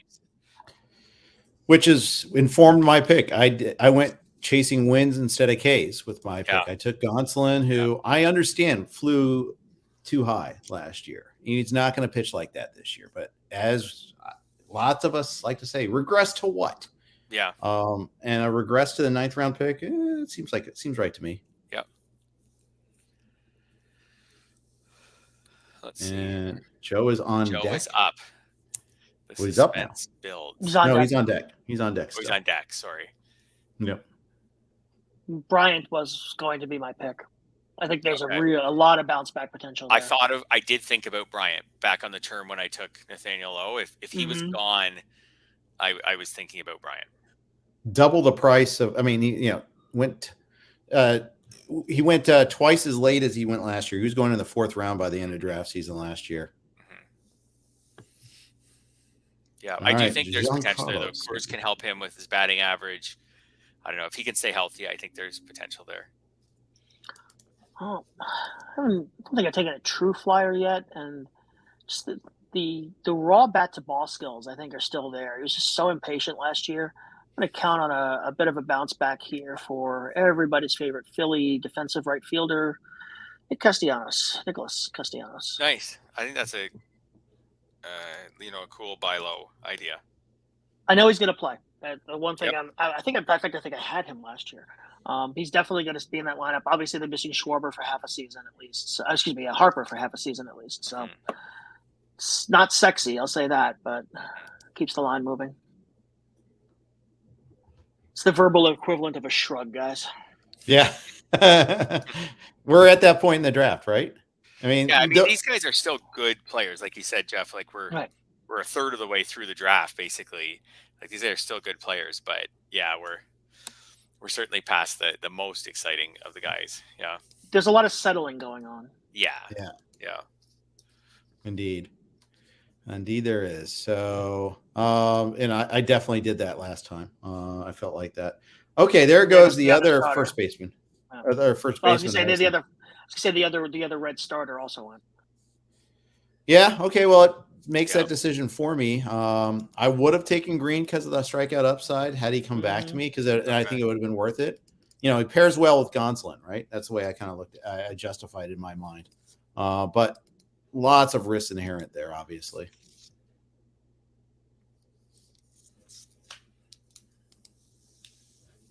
A little concerned with steals at this point. I'm not sure how much speed there's really going to be left.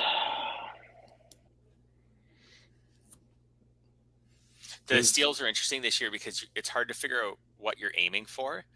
Right. unless you just project them under the old system and then race for like last year's appropriate steal totals.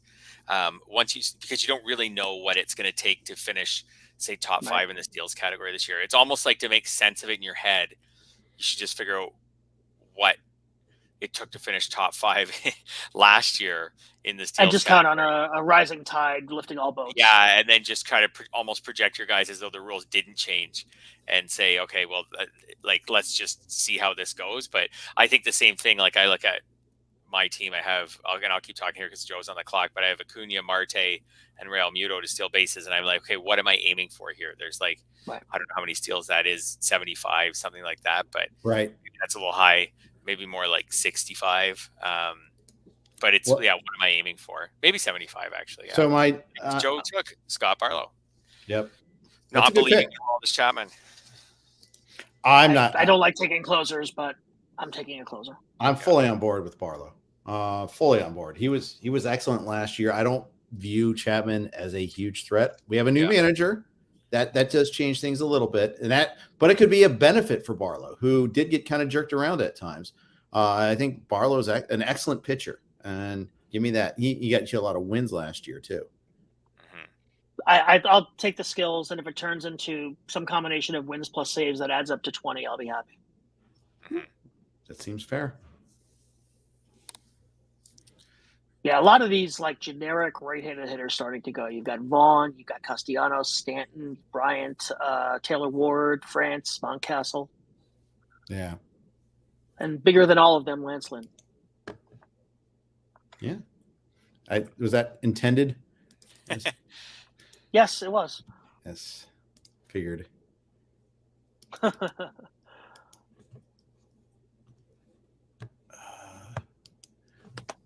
One thing it's always good to do is using the draft tool. I can kind of battle test a few projections here and there. And so that I find that to be a helpful exercise for me. Like, I find myself, okay, I don't want to take them here. Okay, why? All right, let's figure this out then. And this is the app, Jeff? It's everything. It's the app. It's the it is also, though, the it's just the baseline projection. You either use the app or the software, the draft software. It's on you get with a subscription to the site. I always use that. I prefer the PC over the phone for what it's. Sorry, but it's your pick. I shouldn't be talking to you. Sorry. It's all right. Fred, what's your mechanic during the draft? I have a piece of paper with all my rankings. So I do my own projections, and I do them in the SGP system, just like Jeff does actually.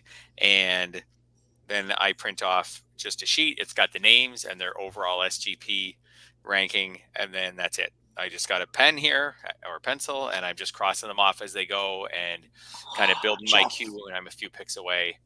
Yeah, Lucas Giolito. So how do you guys feel about Lucas Giolito? Obviously, Jeff feels okay about him. Yeah. I love him. But not at the top of it, but he was in it. I need strikeouts too, and so I think that's going to be one of the better picks of the draft. I was talking to him up today in today's column, and just last year he just got out of sorts early. Second half he was better. I think he gets back to that number 2 level, 215 strikeouts probably. Yeah, I think Jeff just put one over on us, Fred. Well, I'm also annoyed because Piano right after that took Thairo Estrada, who was going to be one of my next picks. By the way, I love it when people are taunting us with the steal players we should not be taking. Rizzo. This is a bad sequence for me. Yeah. Fred, just to close the door. I would use the app, the iPad version of the RotoWire app extensively, and I just felt like doing this, trying to run the app, run the draft room, use the newsletter Slack, and do the live stream probably would have gotten a little ugly. So tonight I'm basically just I've got a bunch of tabs open. I'm working off of those. Yeah. Talk to me about Giolito, Jeff. Strikeouts are there. I think I think it's a new team context this year. Getting rid of TLR cannot hurt at all. I just think he got messed up. I think it was kind of an antiquated pitching coaching staff. And once he got sideways, they couldn't dig him out of there very well. I think it's a restart this year.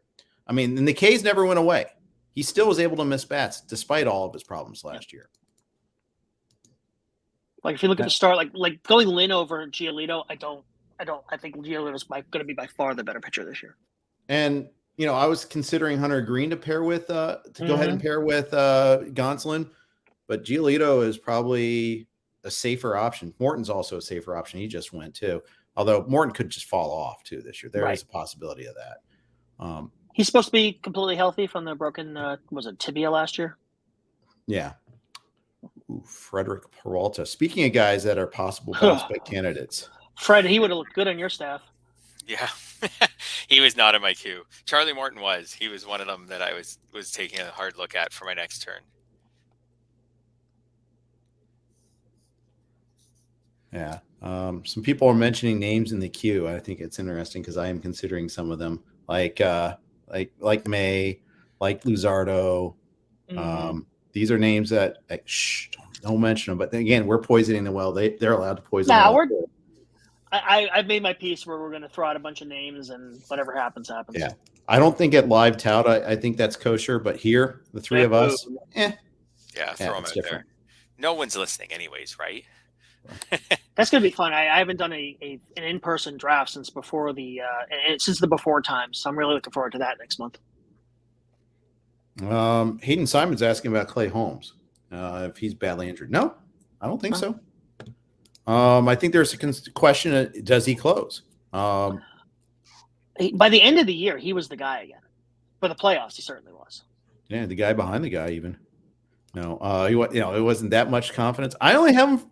Oh, so I might be low man on his save projection because I just don't know what they're going to do with him. But I have him at like 10. It's a boring projection, but I could go that route. I could see it. Oh, Rasmussen's who gets like the other 35 saves? Yeah. Yeah. Good call, Fred. Another turn with a hitter and a pitcher, just trying to stay balanced. At some point, I'll need a double hitter turn because I need more hitters. But I like Rasmussen. Go ahead. Go ahead, Joe. I was going to say, Baez is just another one of these playing time guys. You know what the floor is going to be. Yeah, and I just feel like he probably isn't totally broken like he looked last year. Now we're getting the second year after the big contract, so hopefully he settles down. I don't love him. I don't love the pick, but yeah, I just feel like he's a bit of a floor guy where he's going to play a lot. Hopefully the batting average comes back up to like 260, 255, something like is more normal for him. And at that point, he's probably like a 20-10 guy. 20 homers, 10 steals, something like that. Maybe he could be a little better with the new steal rules, but he's probably about a 20-10 guy. So nothing exciting, but it keeps the stats flowing in. Forgot Justin Mason, who is in the league, is also saying he's not listening. So there you go in the chat room. There you go. I think we're referring to our poisoning the well. Oh, there goes Clay Holmes. All right. Jen Piacenti, is she listening? Who knows? Saw her at FSGA's. Yeah. Oh, Jeff McNeil went not long after that. I thought about him. Yeah, we are really into the boring players now. Jeff McNeil is the definition of a boring player because his one category where he's awesome is batting average, which is I feel like is boring and a little bit hard to quantify, right? As it gets. So, yeah, he is the pinnacle of boring picks, but pretty valuable. I thought, like I said, I thought about. Do you guys think Senga ends up as a starter or reliever? I think maybe starter. I don't know. What do you think? I don't think he holds up in the rotation. I could see him making 15 starts and then spending the last couple months in the bullpen. I think he'd be a wipeout reliever. But obviously the Mets, with all the instability in that rotation, probably need him to at least spend half the year in the rotation. Yeah. Was it Kim with the Cardinals who had a similar pattern his first year? He started in the bullpen and then moved to the rotation, if I remember correctly. Yep. Well, he was going to be a starter, and then all of a sudden he was a closer on opening day, and he blew a save, right? Yeah, and that was a fun little sequence. There you go. We were talking earlier about when you win or lose your draft, and you can't really win it in the first few rounds. And this is where. To me, even more so than the last rounds, like rounds 8 to 12 or so, 8 to 15 is where you really try to win, where you win it. So I'm sure this is where I'll take, I don't know, some player who died on Thursday and I didn't get the news. Franco Reyes just went to Japan. Oh yeah, let's get him. Did he? Remember the Framber Valdez freak out? Was that last year or two years ago? I think it was. Maybe even 3, where he got hurt a little bit in spring training, and it was like in the middle of our draft. I think it was 2020. Yeah. And then he turned out to be great anyhow. Good times. Well, it helped that he got 3 months off. Yeah, it did. I remember Alexis. So Stupid Scott. David Bell actually said something like positive about that. Hey, Diaz is going to be our closer, and he never does that. Yeah. So, Jeff, I wanted to ask you about that. Like, I'm assuming you were shocked when that happened. I think it's just default, to be honest. I don't think there's really that much of a shock there. I think it's just healthy Lucas Sims, maybe. Yeah, Sims would be a part. I mean, that's the thing with Bell, is it could be anybody. All right, I'm going to go with a super boring pick here. No, I don't think that one's super boring. Matches up with your Rasmussen. Yeah, I don't think that one is super boring. Like, I think there's obviously bust potential in Springs, and that he hasn't been a good starter for very long. And then there's also, depending on how many innings they let him throw, like he could have a really high ceiling. I think that one's an interesting one. So he was in my queue for the last, when I took Rasmussen, he was like, I don't know, a few guys down my queue, but he was there. Okay. Yeah. Fair enough. Plus, the organization has faith in him. They just gave him that big deal. Yeah, right. Exactly. I always like it when they do that. So, especially the Rays, who could put a guys anywhere. Yeah.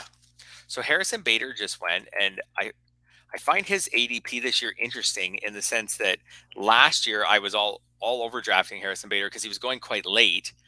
Then his season was pretty injury filled, and then this year he's going way earlier. So I'm not really sure. I don't really get that. The postseason that he had could put on be the postseason. Maybe? Yeah, I try not to overrate the postseason. I guess he did steal 17 bases last year in roughly half a year, but it's just like I said, like last year I was getting him in like round, say, like 18 at 17, 18, and then he put up a 650 OPS, and now he's going higher. And I guess it's the postseason and the fact that he's on the Yankees, like, just gets people excited. Well, he's going to play because it's the only true center fielder on the roster. For sure. He just has such a spotty injury history too. So, yeah, he will play if he can stay healthy.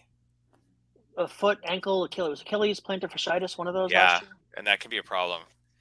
Yeah, like a long-term problem. Yeah, especially depending on him to run. Yep. Yeah, it's so funny because the trade initially blew up in their face, right? Yeah. You're thinking, okay, they lost out big time, and now all of a sudden, it's so hard to find a center fielder, a real center fielder. The fact that they were putting Aaron Judge out there in center just shows like how bad, first of all, Aaron Hicks had gotten, and secondly, like that they didn't really have another option. Speaking of not really having another option, come on down, Josh Bell. Oh, I think Josh. I like that pick right now. Absolutely. Oh, I like that one a lot. Dustin May, by the way, just went too, and I thought that was a good price on him. Josh Bell in Cleveland, where he's going to bat in that lineup, he could drive in 100 runs like guys that. On base. Yep. I think that one. I think that's a fine pick. Like, that's another one that's like kind of like my Javi Baez pick. I feel like not exciting, but like it's fine. There's a pretty good floor there. He's going to play every day. He's going to drive in runs. Yeah. I never get Alex Verdugo, by the way. Never, ever, ever, never. What does he do? I have had him allegedly hits for average. Allegedly hits for average. Let me just look up his career batting average to see if it is truly allegedly. It's 280. It's 286. So he does actually hit for average. Yeah. Kyle Soppe. Will somebody fire this guy already? It's almost like you had a choice 2 picks ago to take Joe Ryan, though. Every time going through, I just getting picked off by this guy. Oh, I know. It's just when you for those of you who don't know, Kyle Soppe plays in a draft league with Jeff and I as well, so we've got some familiarity with him. So this is all friendly. This is all in good. This is all in good fun. Kyle's a good dude. Yeah, we're trying to get him in a tout, but he can't travel that weekend. But we'll get him in. We'll get him in a tout someday. But yeah, it's he's a good player. Do you get his newsletter? His email newsletter? I just started getting his newsletter. It's fantastic. Yes. Yeah, it is. It's excellent. So, by the way, Kyle Soppe, ESPN newsletter. Reach out to Kyle if you want to get on that. He's trying to build a little thing there. It's a good gaming newsletter. A lot of college basketball if you're into that. Yep. Something I have some familiarity with, some enjoyment of. Yes, indeed. Whit Merrifield. Do you have any enjoyment? Go ahead. By Kyle. I'm in Toronto, and I still don't really know what I want to make of Whit Merrifield this year and what he'll do. I was thankful he made the choice for me. Yeah. He ends up in the role that he's made for, right? Instead of being an everyday player somewhere, he kind of becomes their Chris Taylor. Yeah, and I just don't know how well he'll probably hit low in the lineup, and I just don't know how good he'll be from a fantasy perspective. Exactly. But I'm not out on him. I don't know. When I projected him, he didn't come in as high as where we are in the draft right now. Yep. Joe's agonizing again. It's between two relievers, and when the other guy goes, I'll want your opinion on which one I should have taken. Yeah, that was the one you should have taken. Okay. He's awesome. I mean, there are 3 relievers like him right now where skills are through the roof and roles are uncertain. Right. One of the other one is you may have the option 4 picks from now, 5 picks from now. Yeah. I caught well last year. I did a good job last year taking relievers in the middle to late rounds because you know me, Jeff. I don't like taking the high price closers. But last year was a pretty good year for that tier. The top 5-6 closers held their value, where in recent years they had not at all. So we're still seeing a decentralization of saves, where I still think there's value in just waiting and taking the Barlows and the Munyai and the other players I won't mention yet. Munyai. I like that. Well done. Vaughn Grissom just went, and that kind of solved something. I mean, did it for me. Another one of those where can I do it? Because he could be batting 9th. There's even some that there's a Twitter thread going around saying he could even get sent down. But I look at that. It's like, are they going to really send him down for Arcia? I don't think so. But I don't know. Doesn't this seem natural for them to go out and re-sign Andrelton for an NRI and $2 million guaranteed or something? I mean, he's still out there. Iglesias is still out there. Andre's signed, but I think there's one more. I think if Grissom gets off to a good start, he's fine. If he slumps to begin, then we'll talk about that. But I think and there's some stolen base upside there. Gosh, bless America. Mitch Haniger was going to be next on my queue. So he was near the top of my list too. Not first, but up there. Yeah. Very up there. Yep.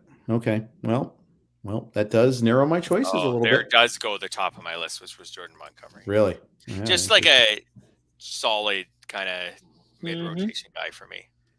Well, I'm going to continue my sea of yellow. Go this route.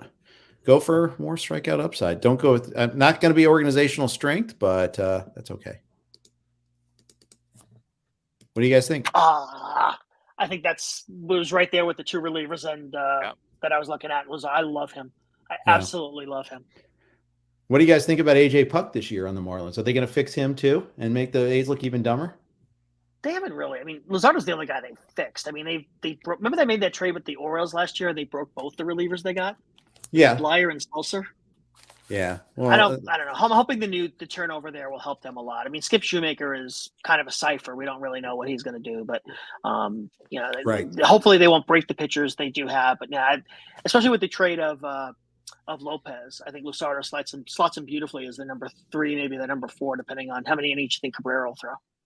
Yeah, Drury goes. That's a good pick, I think. I like him. I feel like that was a career year that we're not going to see again. He doesn't have to have that year to be worth that pick, though. I don't think. I think. Well, at least I think in Anaheim's actually a pretty decent spot for him. I think the Angels actually finally have like a little bit of depth. I mean, last year they were trotting out some really hideous third baseman once Rendon got hurt. So he can play some third, he can play some second. I kind of, when Rengifo was their best hitter for a while, or best non-Ohtani Trout hitter for a while, I mean, it spoke volumes, but I think they're a little deeper this year. Yeah, so the early over win totals came out recently, and I actually had the Angels as one of my best over picks. As you say, I like the depth they built in. I love their pitcher. Sandoval and Suarez are, I guess, giving out names again, but two guys I just have been very high on for a long time. So, no, I think this is the year they finally break through. Yeah. Yeah, I tend to agree. I think that although breakthrough is going to be tough because I think the Rangers are better and the Mariners aren't going anywhere. I think the Mariners are good. They didn't go big this offseason, but they're good. I think that's your final playoff spot. It's the Rays, the Mariners, and the Angels for 2 spots. That's, I think, the American League race. So you're talking about the Angels had it. Go ahead. Talking about No, go ahead, finish your statement on the Angels. That's what I think is 3. It's 3 for 2 spots. Yeah, I agree. So you're talking about relief pitchers with great skills that you don't know necessarily if they're going to have the role. Jahan Duran just went, and I think was the versus Duran. That's who I was going to take on my next pick if he was still there. I put him in my queue too. So yeah. We all have. Would you have taken Munoz ahead of him? Yes, if I were going to take a relief pitcher there, I would take Munoz over Duran, but it's only by just the narrowest of margins. I would have taken Duran barely. Same thing, barely. I just don't think Lopez is a very good pitcher, whereas I think the Mariners have other good pitchers in their bullpen, so they can do the mix and match thing. I don't know if Duran will get a chance to run away with the closer's job. Like, they may not let him, but if they let him, right? Like, I think he could be really good. Yeah, it's trusting Lopez versus trusting, Paul Sewald or whoever's going to start the year as with their job. It's a tough call. I think I say this a lot. The question is more interesting than the answer necessarily. I think that's a good conversation. You mentioned there being a third guy. I'm kind of curious as to who you're waiting on here. Well, I'm not going to say that. Are we about to find out? You might. No, Fred. I'm saying. I wonder if Fred's going to take him here. Oh, okay. I'm not. By the way, Buxton and Harper on Gardner's team. Boom or bust. How many weeks will they be in the same starting lineup?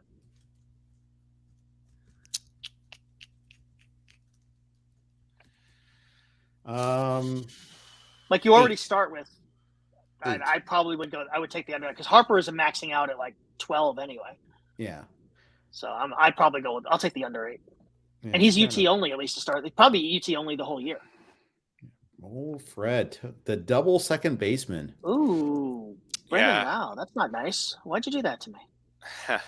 I don't know how I feel about Lau, but he was the highest ranked guy left on my list. And then India's just kind of a play of like, I felt like just nothing went right with him last year. Just actually both of these guys just were hurt and banged up and just never really got on track, but showed the year before. Like, just actually, I guess now I've got a few guys in a row with Lau, India, Baez, who all like a year ago were much more valued, and 2 years ago played much better. So we'll see if they can come back from just like I say, like seasons where they could never really get going.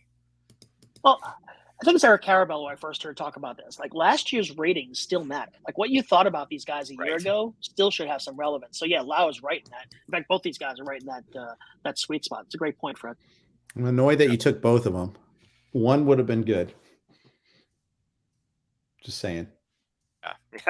Well, I said eventually I was going to double up on hitters to kind of start swinging it in that. So now I'm at 8 and 5. Now I'll probably go back to my balance until my starting lineup's done. Yeah, but it fills the MI. Well, I think had you filled MI or no? I just did. Oh, so I think it's quite likely that my utility will be a middle infielder. Mm-hmm. There's my third guy that I looked at for relievers. Ay, caramba! That was the third. Yeah, if I didn't take India, I would have taken Fairbanks. Like if I went pitcher on that pick. Scuzzlebutt. I should know this. I apologize. Who's drafting for SI? Jen Piacenti. Oh, it is Jen. Okay, yeah. Stupid Jen. She did well.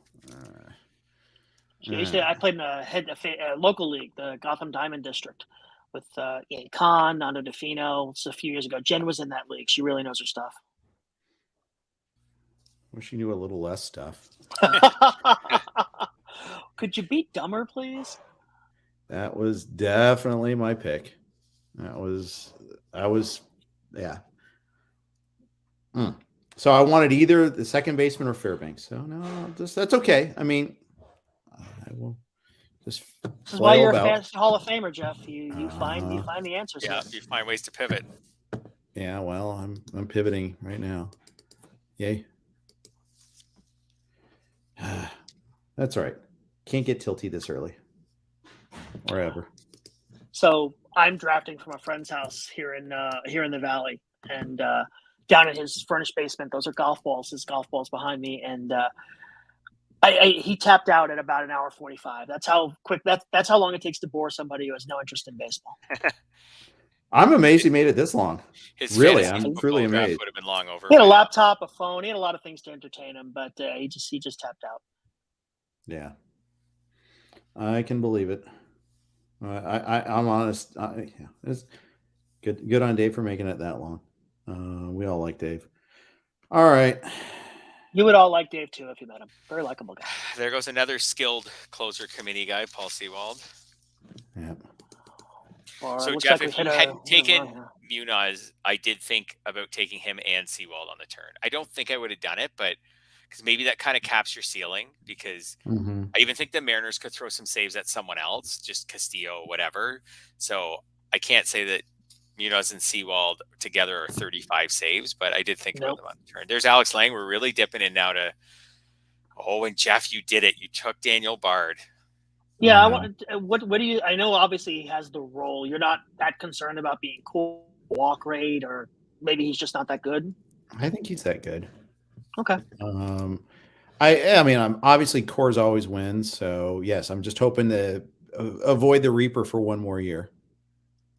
We all are, Jeff. Yeah, true. Truer words have not been spoken, even by you. Fred, were you looking?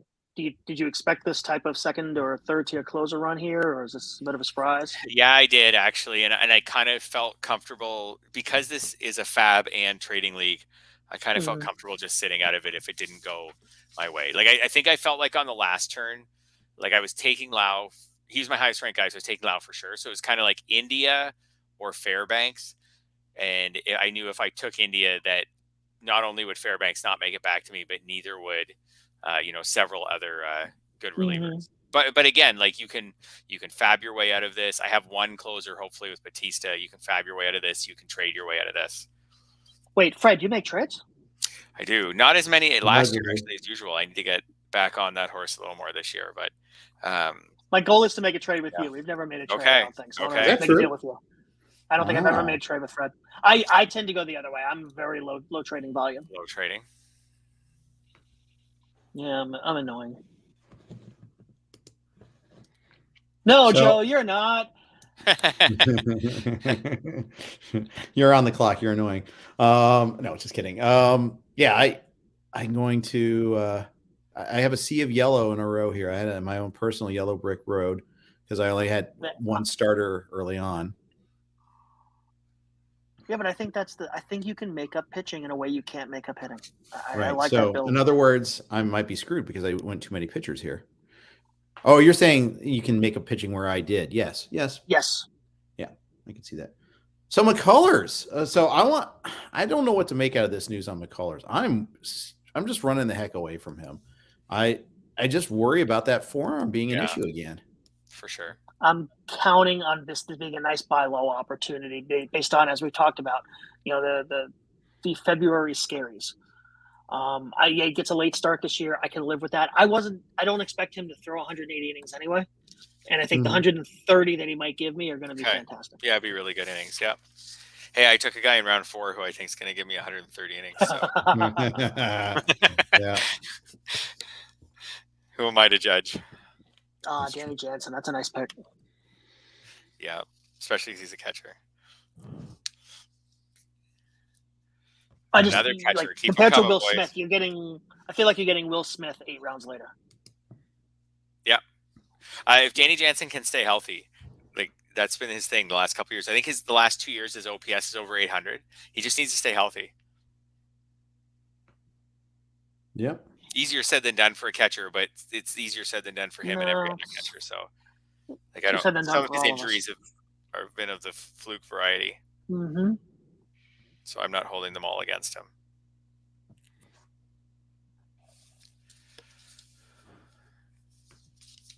Jesse Winker. bounce back this year. Yeah, I like that, especially in that. Put him in that park. They at least leave him alone to DH. Oh, I love it. So, do you buy into any of the concerns about his work ethic and attitude? Did you in Cincinnati? It cost him playing time at times. Yeah. Hopefully last year was a wake-up call because he just got absolutely obliterated. What was it? Ryan? I'm blanking on the writer's name. Divish? Thank you. I should make a pick, huh? Yeah. You got 10 seconds. You got this. Yeah, there's very much, and I'm not sure what to do in this spot moment. Oh, okay. That's a trendy pick right now. You shouldn't have done that. Good Definitely pick. a lot of helium. It's not even helium at pick 198. That's among the lower prices I've seen for him. I think that was he was high on my list. I think Cardinals outfield could be a lot of things going to happen there, but give me the left-handed hitter with the on-base skills, and I'll live with this. When they played Nootbaar and Donovan together last year, they were unbeatable. Yeah, they both caught fire at their time. But you know what? At one point, Gorman was like an apple of their eye. It's like and they're a little flighty, I thought, in how they treated players. DeYoung for like a 4-week period was considered like one of their hotter hitters. I mean, yeah, he came back up and he hit a bunch of homers. He was doing nothing else, but he had like 6 homers in 2 weeks. But literally nothing. He had no other hits. So that was one of my surprises last year. I didn't realize Tommy Hedman was as good a shortstop as he actually is, which freed them up to play Donovan at second and just kind of forget DeJong's name. Yeah. All right. I'm very happy about this pick, actually. That was the other guy. I think he's the last of a tier of third baseman, unless you want to go for a stolen base play in Ke'Bryan Hayes. That was a nice pickup. There's another guy I like, and he was still a little bit before early on seeing his name, but no, that's a really. I think he's going to just do nothing but hit. He's just going to hit, man. Oh, beautiful. That one, I hope I'm right about. I hope I'm right about all of them, but yeah. I hope I'm wrong about this pick. Nobody ever says that. No. Luis Arias was actually he's like Jeff McNeil part 2. He was like the highest ranked guy on my list, and I just was hoping someone would take him because it's just so boring. I didn't want to do it. Yeah. By the way, guys, we're almost at the 2-hour mark. At 7:00 Pacific, I think we'll probably shut it down, so we can focus on drafting. And you know what? Let's see. I mean, are people going to hang around? Or are people enjoying this, or are they going to get bored? How are you guys doing? How's your AirPods doing, Joe? I believe they're holding up. I can check. I can use my iPhone to check. God, I love technology. Yeah. I still got, looks like maybe an hour left at least. Okay. You guys want to keep going? Or how are we feeling? I'm fine. How does this work mechanically? Can we get a water break? You can step away anytime you can step away anytime, and then I can step away separately. Yeah. Why don't you go ahead? I'm gonna do that now. I'll be right back, guys. All right. Good.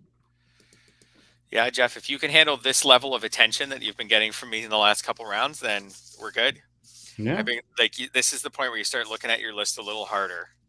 Yeah, for sure. Because you're not only playing off, value, you're starting to play off positions and skill sets even more. Yeah, for sure. And make all the pieces fit and all that. Yeah. Right. I think that there's still an audience. So, okay. If people weren't chiming in still, I think then it would be different. But yeah.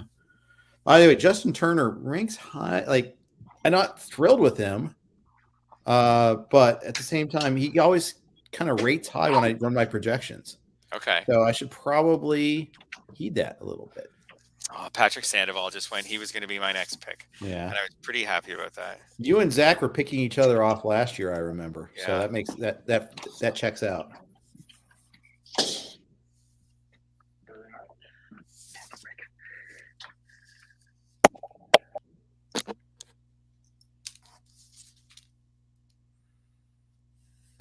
All right. So Miles Michaelis was a league helper last year.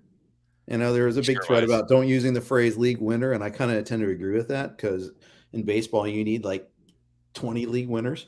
But he was a league helper for sure. He was. I liked him. Grayson Rodriguez, how many innings does he throw this year? Oh, I don't have him too far down my list, but not enough for me to take him probably just yet. Yeah.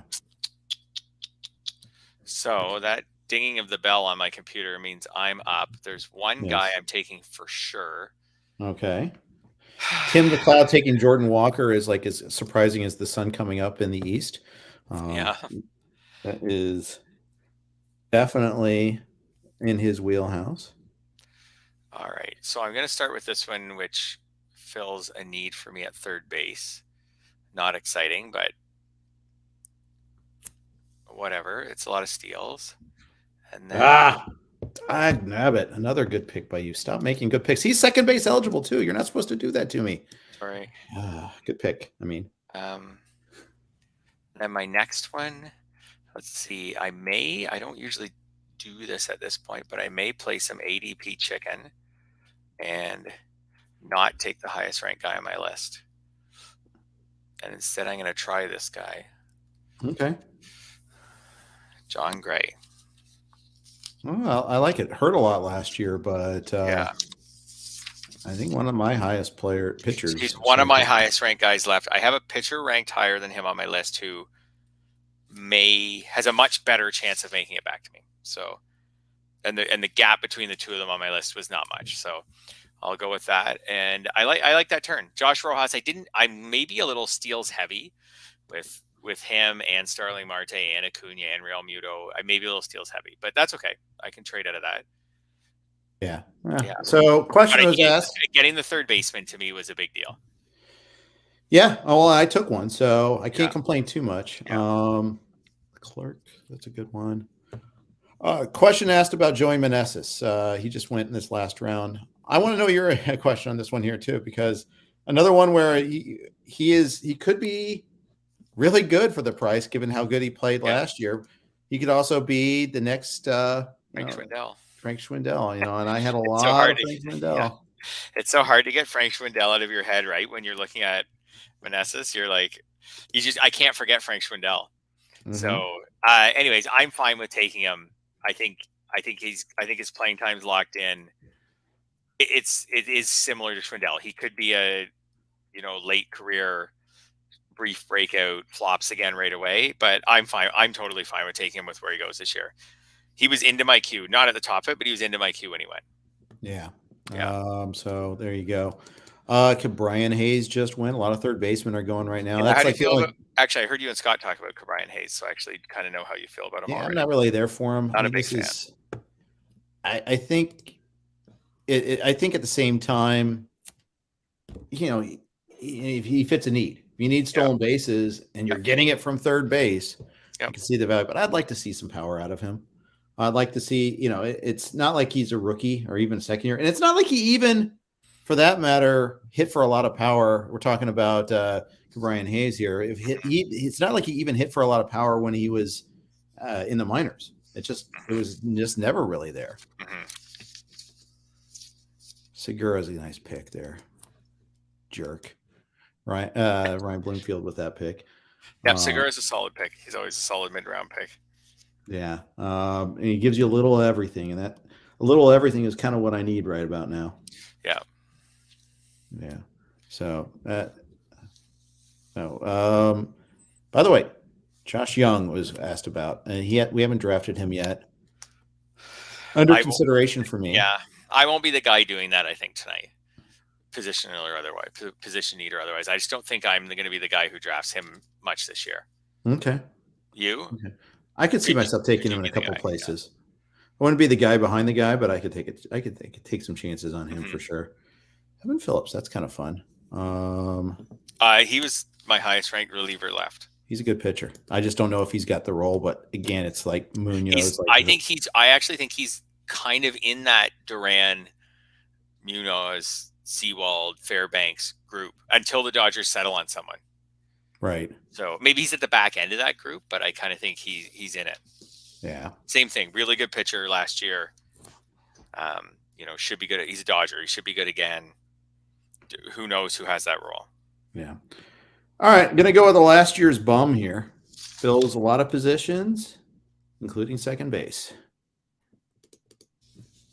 Right. Yeah. Would just be, I think, with him, just how much playing time he earns. Yeah. Which could be a lot. Yep. Yeah. So we'll see about that.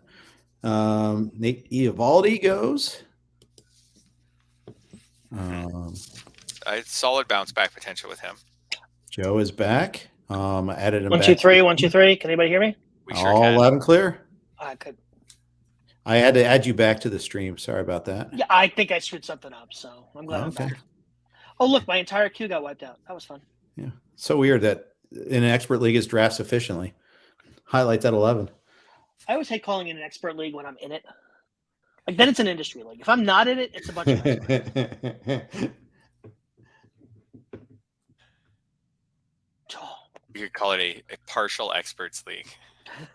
Experts and like citizens or whatever. And friends. What do they call it? Pros and Experts and Joes? friends. Yeah, experts and friends. Where does Mondesi qualify at shortstop? I guess. He played 15 games there. Yeah.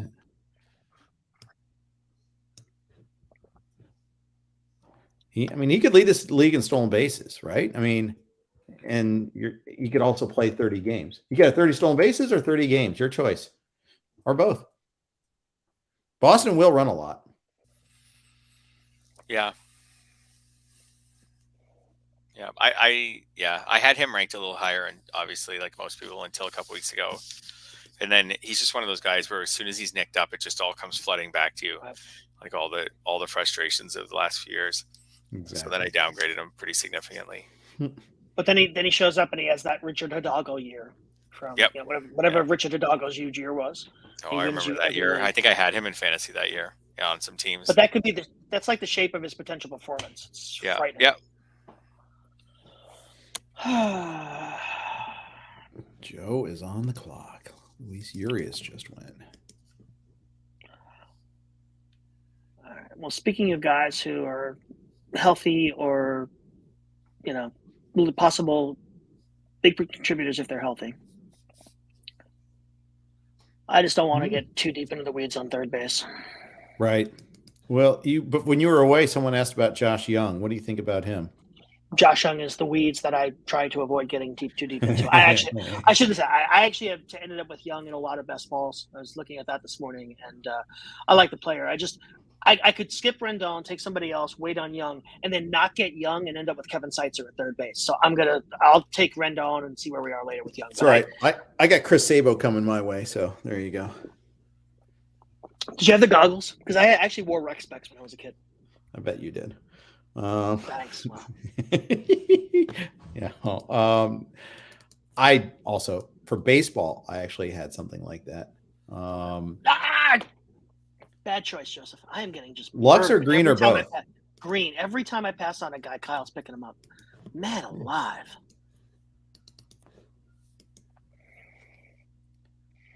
By the way, the biggest accomplishment so far in this draft is that I haven't cursed on the live stream once. That is a pretty good accomplishment, especially during a draft. Even a frustration. Jeff just spent 3 days with me. He knows that I definitely work blue. Yeah, not the most extreme in our industry, but yeah. I'm glad to hear that. I'll take that as a compliment. Yeah.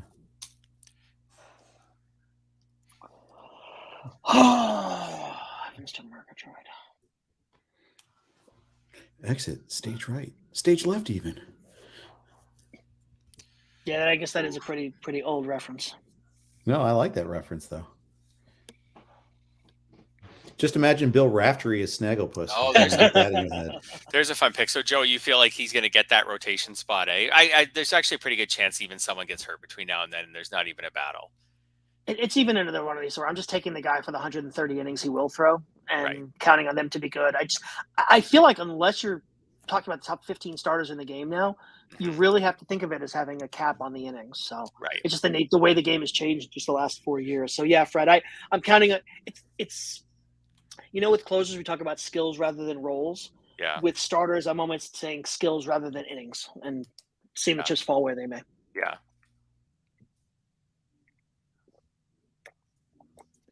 But man, am I going to slap the hell out of Kyle Soppe at some point? Can't wait to meet you in person, Joe. I think isn't he like super tall? I think I'd have to get on a chair to slap him. Am I confusing him with somebody else in that Matthew Berry circle? I don't know, actually. I don't know if I've Maybe met Kyle in Maybe person. Dopp is the tall one. Maybe Dopp is the tall one. That was my next pick, was going to be Ramon Laureano. I was just doing some research on him. Me too. I was looking at him too.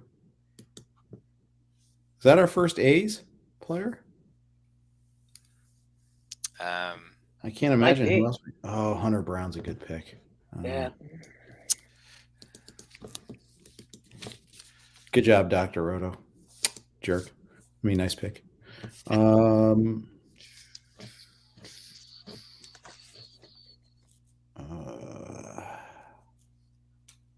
No, I will not be taking Ruiz here. In case people are wondering.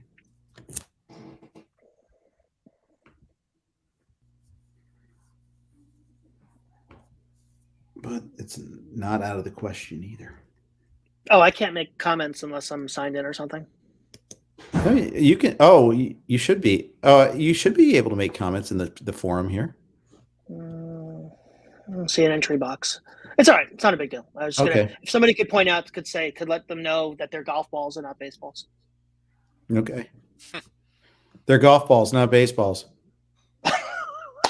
You know what? I'll wear that one, Jeff. Good one. Pull. You just pull through. Survivor. You explain the joke. I got to step away for a second. I'm not going to explain the joke. It would take way too long. Suffice to say, there was an escape room this weekend, and 4 guys with a combined 700 IQ points and 6 advanced degrees couldn't figure out that they were supposed to pull on a door. I could picture that. We are exactly as smart as we look, folks. Yeah. Fred, now I think on my break, I think while I was away, you made a couple of picks. That's so because I got asked about Josiah Gray, and I was saying I don't think he's going to be able to avoid hard contact enough. Do you expect him to be able to get that hit and power rate down? Wait, I took John Gray. Oh, I'm sorry. That's okay. You made me a little nervous for a second. That makes a lot. Well, I saw El Garcia too, and I was assuming it was the starting pitcher. But no, that makes a lot more sense to me. Yeah, so I feel like John Gray, I don't know, if he could have stayed healthy last year, I think we'd be looking at him going a lot higher than he has so far. So this year. So so I took him. I don't know what you think of him. He actually wasn't the highest ranked guy on my list. I'm playing some chicken with ADP, and I'm 3 picks away from accomplishing it. So the pitcher who I did 2 picks. Sorry, that's a big bet for somebody betting on the on the end. So this is the part of the draft where I do start to use the NFBC ADP a little more. And the pitcher who I had ranked first in my rankings, like based on ADP, he should make it back to me. So so I went with it. Like I don't look at the ADP as far as making it back to me until probably he made it back until probably at least round 10 or 10, I'd say. And then I start to factor it in a little bit. I don't know. Who's the big winner? I don't know if this guy can repeat what he just did, or anything close to it. Merrill Kelly, but in round 16, where the guy with his numbers from last year feels pretty fair. And I like that, and I think that team context is really going to improve a lot this year. Better bullpen, better offense. Same performance this year probably buy you a lot more wins. Arizona we're referring to here? Yes. And then I don't really like the guy I'm about to take, but I may just take him anyways. This pick to me feels really blah, and it is going to go into my utilities. I don't really like this. Fine, I'll take him. I took Brendan Rodgers because I feel like that pick feels kind of blah to me, but I feel like I have a lot of steals, especially after I just took Rojas. Like I've probably 1, 2, 3. I don't think Marte quite got 20 steals last year, but I think I have 4 guys who all got over 20 last year. Acuna got over 30. So Marte was 18. Yeah. Marte had a double hernia last year. So I just kind of wanted 18 like 120 games. Oh, Kettle Marte you're referring to. Sorry. My bad. Oh, I'm sorry. I thought he was Starling. My bad. Oh, if you meant Starling, it was like Starling Marte. So I just felt like I had enough steals. So Rodgers is kind of a guy who has where none of his value. He comes out fine in my rankings at this point, and none of his value is tied to steals. Yep. But that does lock up your middle infield and your UT, Yeah, right? he's my utility now. Yeah. Some value there. Again, you're splitting picks. You're going back to splitting picks. Yeah. I just did the 1 double up hitters, and yeah. Oh, Graveman, that's interesting. Well, I mean, Hendricks is going to be out for a while. Someone's got to close for him. Yeah. I mean, it's a Ronaldo debate Lopez, between. please. Yeah, I was just going to say those are the two options. That's another new manager situation. Yeah, exactly. Automatic improvement situation, but yes. Definitely, but also, we're going to learn, is he a one closer guy? Is he willing to use matchups? I've loved Aaron Bummer for a long time. I think Aaron Bummer can be like 85% of Zach Britton. And he could get in that mix there. Yeah.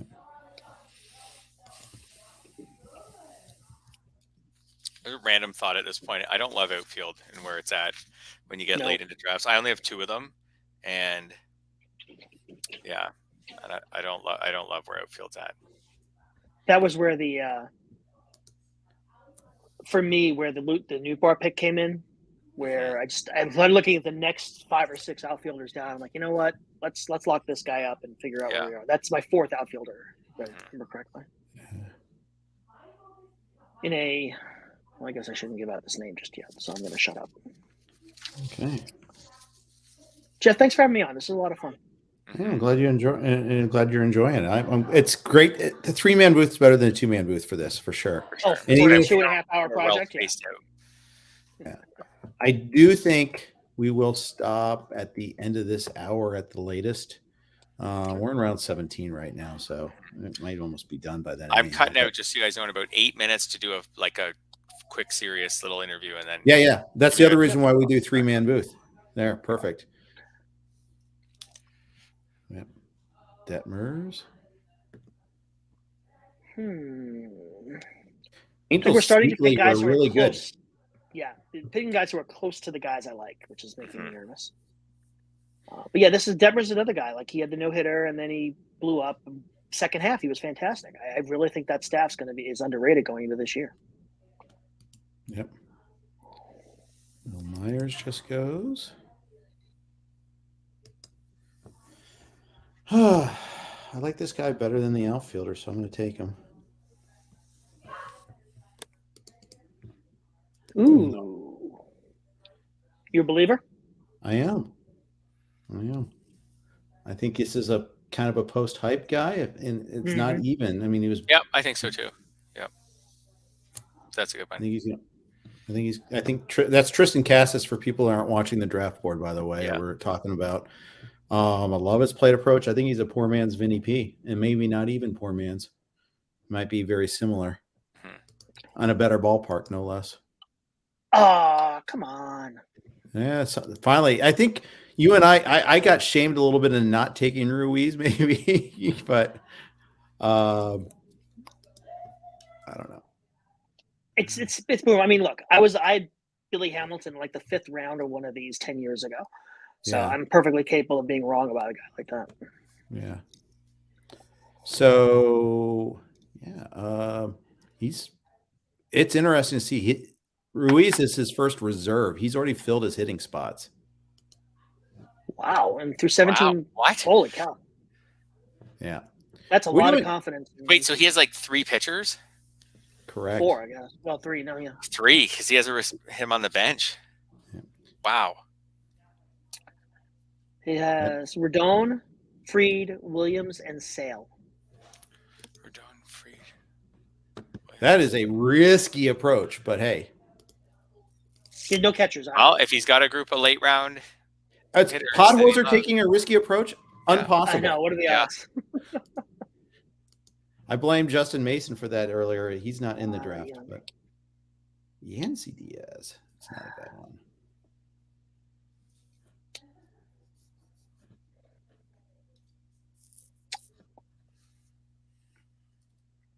I wrote about this guy today. Let's see if he gets to me. One pick for now? One pick. Did you do like your guys? Well for me. Was it a your guys piece? No, it was a LABR preview piece. Oh, okay, similar. Yeah. Okay. No, you got your guy because they're. I'm gonna be wrong. I'm wrong. Dead silence from the room. Oh, De La Cruz. Oh, he's solid. That's good. Yeah. The question is he going to play, right? Yep. It's such a bad outfield. He's either going to play or the pick's just a total bust. Yeah. Oh, Gabe Marino, nice pick. It got a little dead for a while, but these are some very interesting picks now. Yeah. Yeah. Well, we've hit the point where the floor doesn't matter quite as much, so you can reach out and try some of these players. You take some swings, right? Yeah.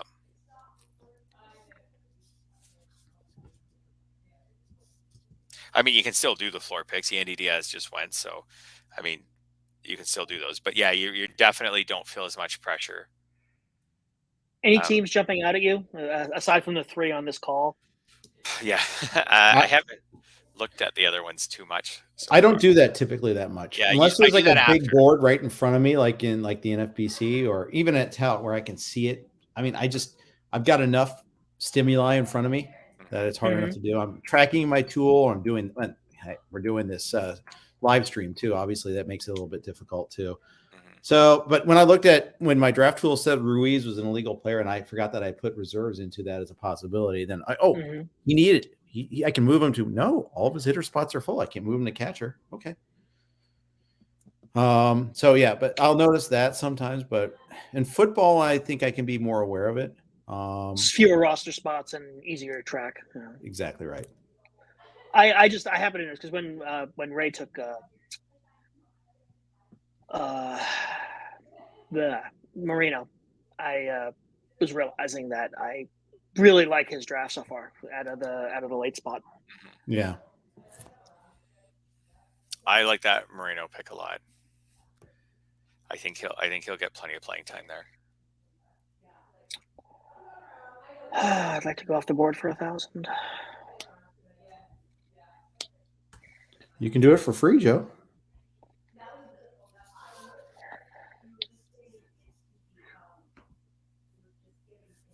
Gallegos. Going Gallegos. Weren't you on Gallegos last year?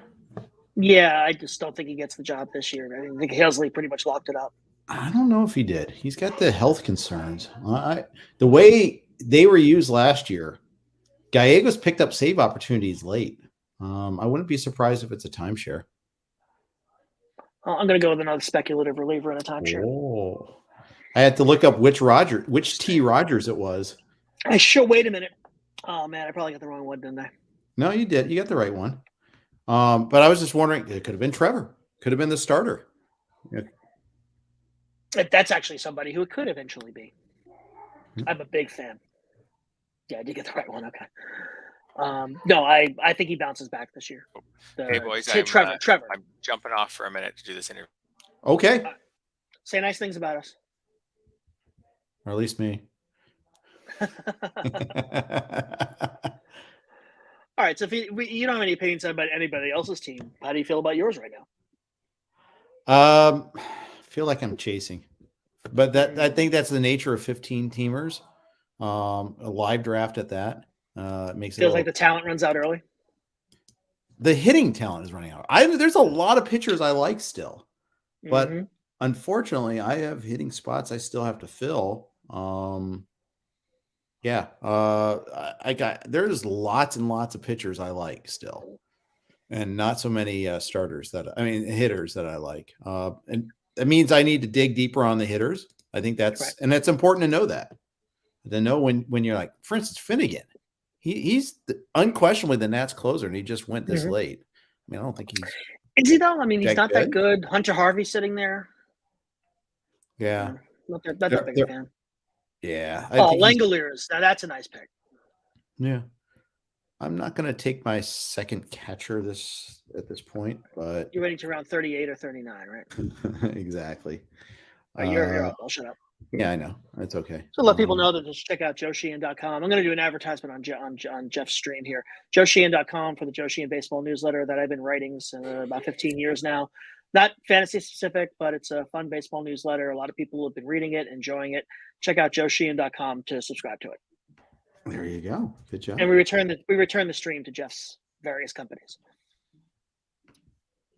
It's a little off the board. but Ooh, there's a gamble. I think he starts in center field for them, especially now that Ruiz is in Oakland, and I think he Somebody's runs gonna a play center. lot. That is okay. I like that. For me, I thought he was going to last longer. I thought he would be around later. Oh man. I guarantee you at least 2 of my reserves will be outfielders, though. I'm very uncomfortable with my outfielders right now. So yeah, but I don't think there's any doubt that he plays. Well, you're Don. You're a little nervous about the playing time with the hand, the wrist. McCarthy, he's going to play. And of course, he ran a ton late last year. Gurriel, but that's almost a platoon right there with McCarthy and Gurriel, no? I think they both play. Okay. You got it Carroll, is crowded. You got Thomas. Kyle I think Lewis Thomas might start the year in the minors, and I think that's my path to the maximizing playing time. If he starts the year in the bigs, then it might be a little trickier for sure. Figure Kyle Lewis DHs. Yeah, Kyle Lewis isn't very good at baseball right now. I don't know. I want to see him healthy and see what he does. But that's fair. Yeah. So it'll be my turn to do radio in about 15 minutes. By the way, so nobody's invited me to do the radio show. Yeah, Fred will be next after that. But yeah. Ooh, no, that's steal. That's a last year's bum right there with Grandal. I like that. Yep, I agree. I've got him like for $2 in the staff keeper league, and I'm just going to pick that because I picked him up late after someone dropped him, and I'll hold on to him. I think he's going to play. I mean, Sebi Zavala's not going to get the job. Right. Is staff keeper OBP or average? Average. So that hurts a little bit. Yeah, but it's only a couple. But still, bucks. do you get 20 homers out of catcher? I've got Contreras. I actually have William Contreras and Grandal for both, like. The total of $7 could keep your cost too, but no, don't get me wrong. I have a bad team, but at least that aspect's good. I was gonna say that's what $9 worth of catcher. That's a lot of value there. But still, what's an 18-team league still? I was in it years ago. Yes, you were. You have won it. I did. Yeah, you won it one year. I have no memory of winning it. Okay, I'm happy. Yay! I won the staff keeper league. Boy, how far has Jack Flaherty fallen? Pick 260. He was in that mix where I took Rogers. I don't know. Yeah, I mean, he really didn't even look good at the end of last year. But if he pops big. And that's where there's a lot of this down here at the bottom of this draft where if the pick hits, it's going to hit huge. Yeah. Miguel Vargas. I guess Fred's not worried about the finger. Yeah. We do have DL spots. That's true. Thor. Okay. Fits the theme. I love making picks on air. That's always fun. Yeah. Been there before. I made one. So I did a radio interview from the 6th fairway at Brookside one year when we were doing Old Cathlon. It was Joe Cathlon back then. Couldn't think of it. It might have been before that. But yeah, I don't think I'd try that again, to be honest with you. I've done it. It's hard to do. Or stunt cat. It's hard to concentrate. Even with AirPods, it's hard to do. Right. But one time I did it, put the phone down, stepped up, hit a drive. Another time I did it and duffed. It's both. A friend of ours remember holing out one time while doing one. I think. Yeah, I don't think he was doing an interview, but he did hole out for Eagle. I do remember that. Yeah. I do remember the that. only Eagle I've ever seen in person. Really? Yeah. This weekend, but Jason choked. Dave Sharon, my buddy, held a holdout from 180 on our Myrtle trip. Oh, you know Dave. I know Dave. Yep, absolutely. I thought I could sneak in Bo Naylor kind of late, but I guess 19th round is kind of late.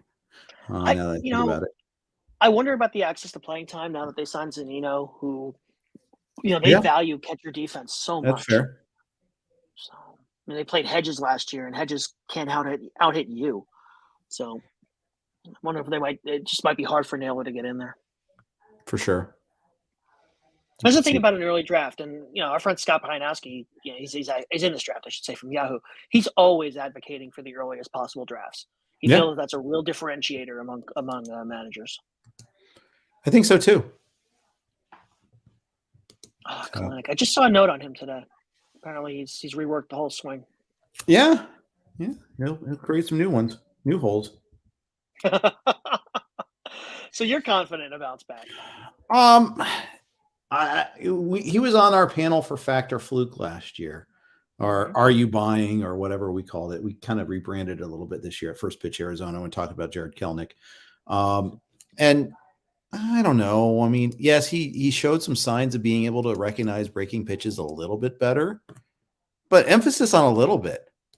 I'm skeptical. I'm skeptical because it was such a small sample, so late in the year. I didn't really break down, didn't get granular to see which pitchers it was against, and even then it was like, okay, so he improved to hitting 195.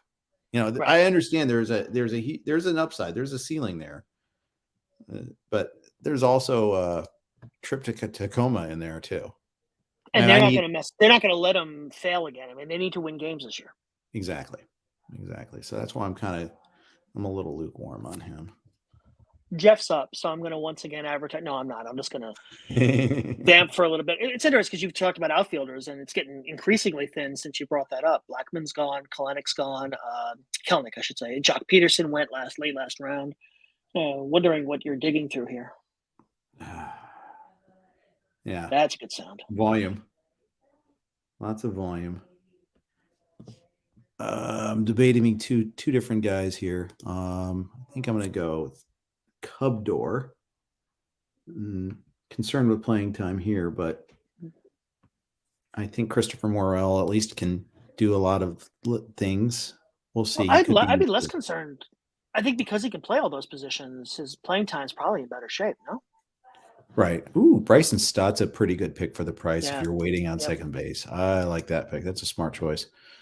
But he doesn't play outfield, so it doesn't mean anything to me. But no, I'm just kidding. But like if Morel gets a bunch of playing time at third base, that helps you, irrespective of whether he's an outfielder or not. Mm-hmm. Exactly.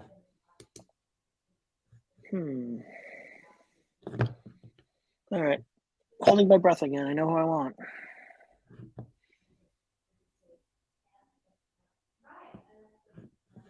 Yeah. Hudson. Who do you think closes for the Dodgers? Is it one person or is it going to be a committee? I think the Dodger save leader is not on their roster yet, not in the organization yet. I think they end up trading for somebody, acquiring somebody. Andrew Painter, shoot. Oh, that could be like 80 really fun innings. Yeah, or more even. He has a chance of making the team. I think Falter probably gets it first, but taking the catcher who's not actually going to start the year in the majors, but well, interesting. And he also doesn't qualify at catcher, I don't think. Well, he's slotted here as catcher, so if somebody's going to tell me I need to be legal, that's okay. Hopefully somebody will jump up and tell me that. 3 games at DH, 2 at catcher last year. You should at least inquire into that.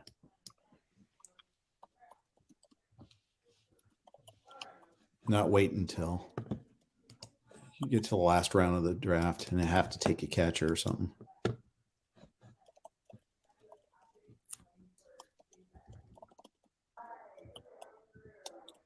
So I'm really going to put this theory of I like a lot of pitchers late to the test because I'm still loading on hitters.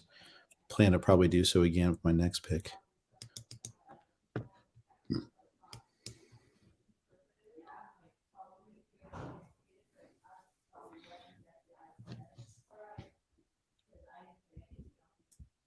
Hey, Kyle didn't take anybody I wanted.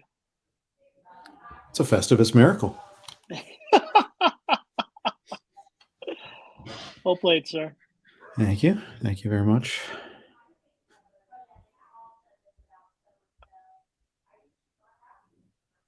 So I took 2 pitchers relatively early, waited, took 5 in a row, and I haven't taken a pitcher in quite a while. I really like that build. I think that where you took your pitchers is very fertile. Yeah, I think so too. It's been 1, 2, 3, 6 hitters in a row now. So I feel like I can do anything now. Let's get the high floor. Carrasco and then Gallo.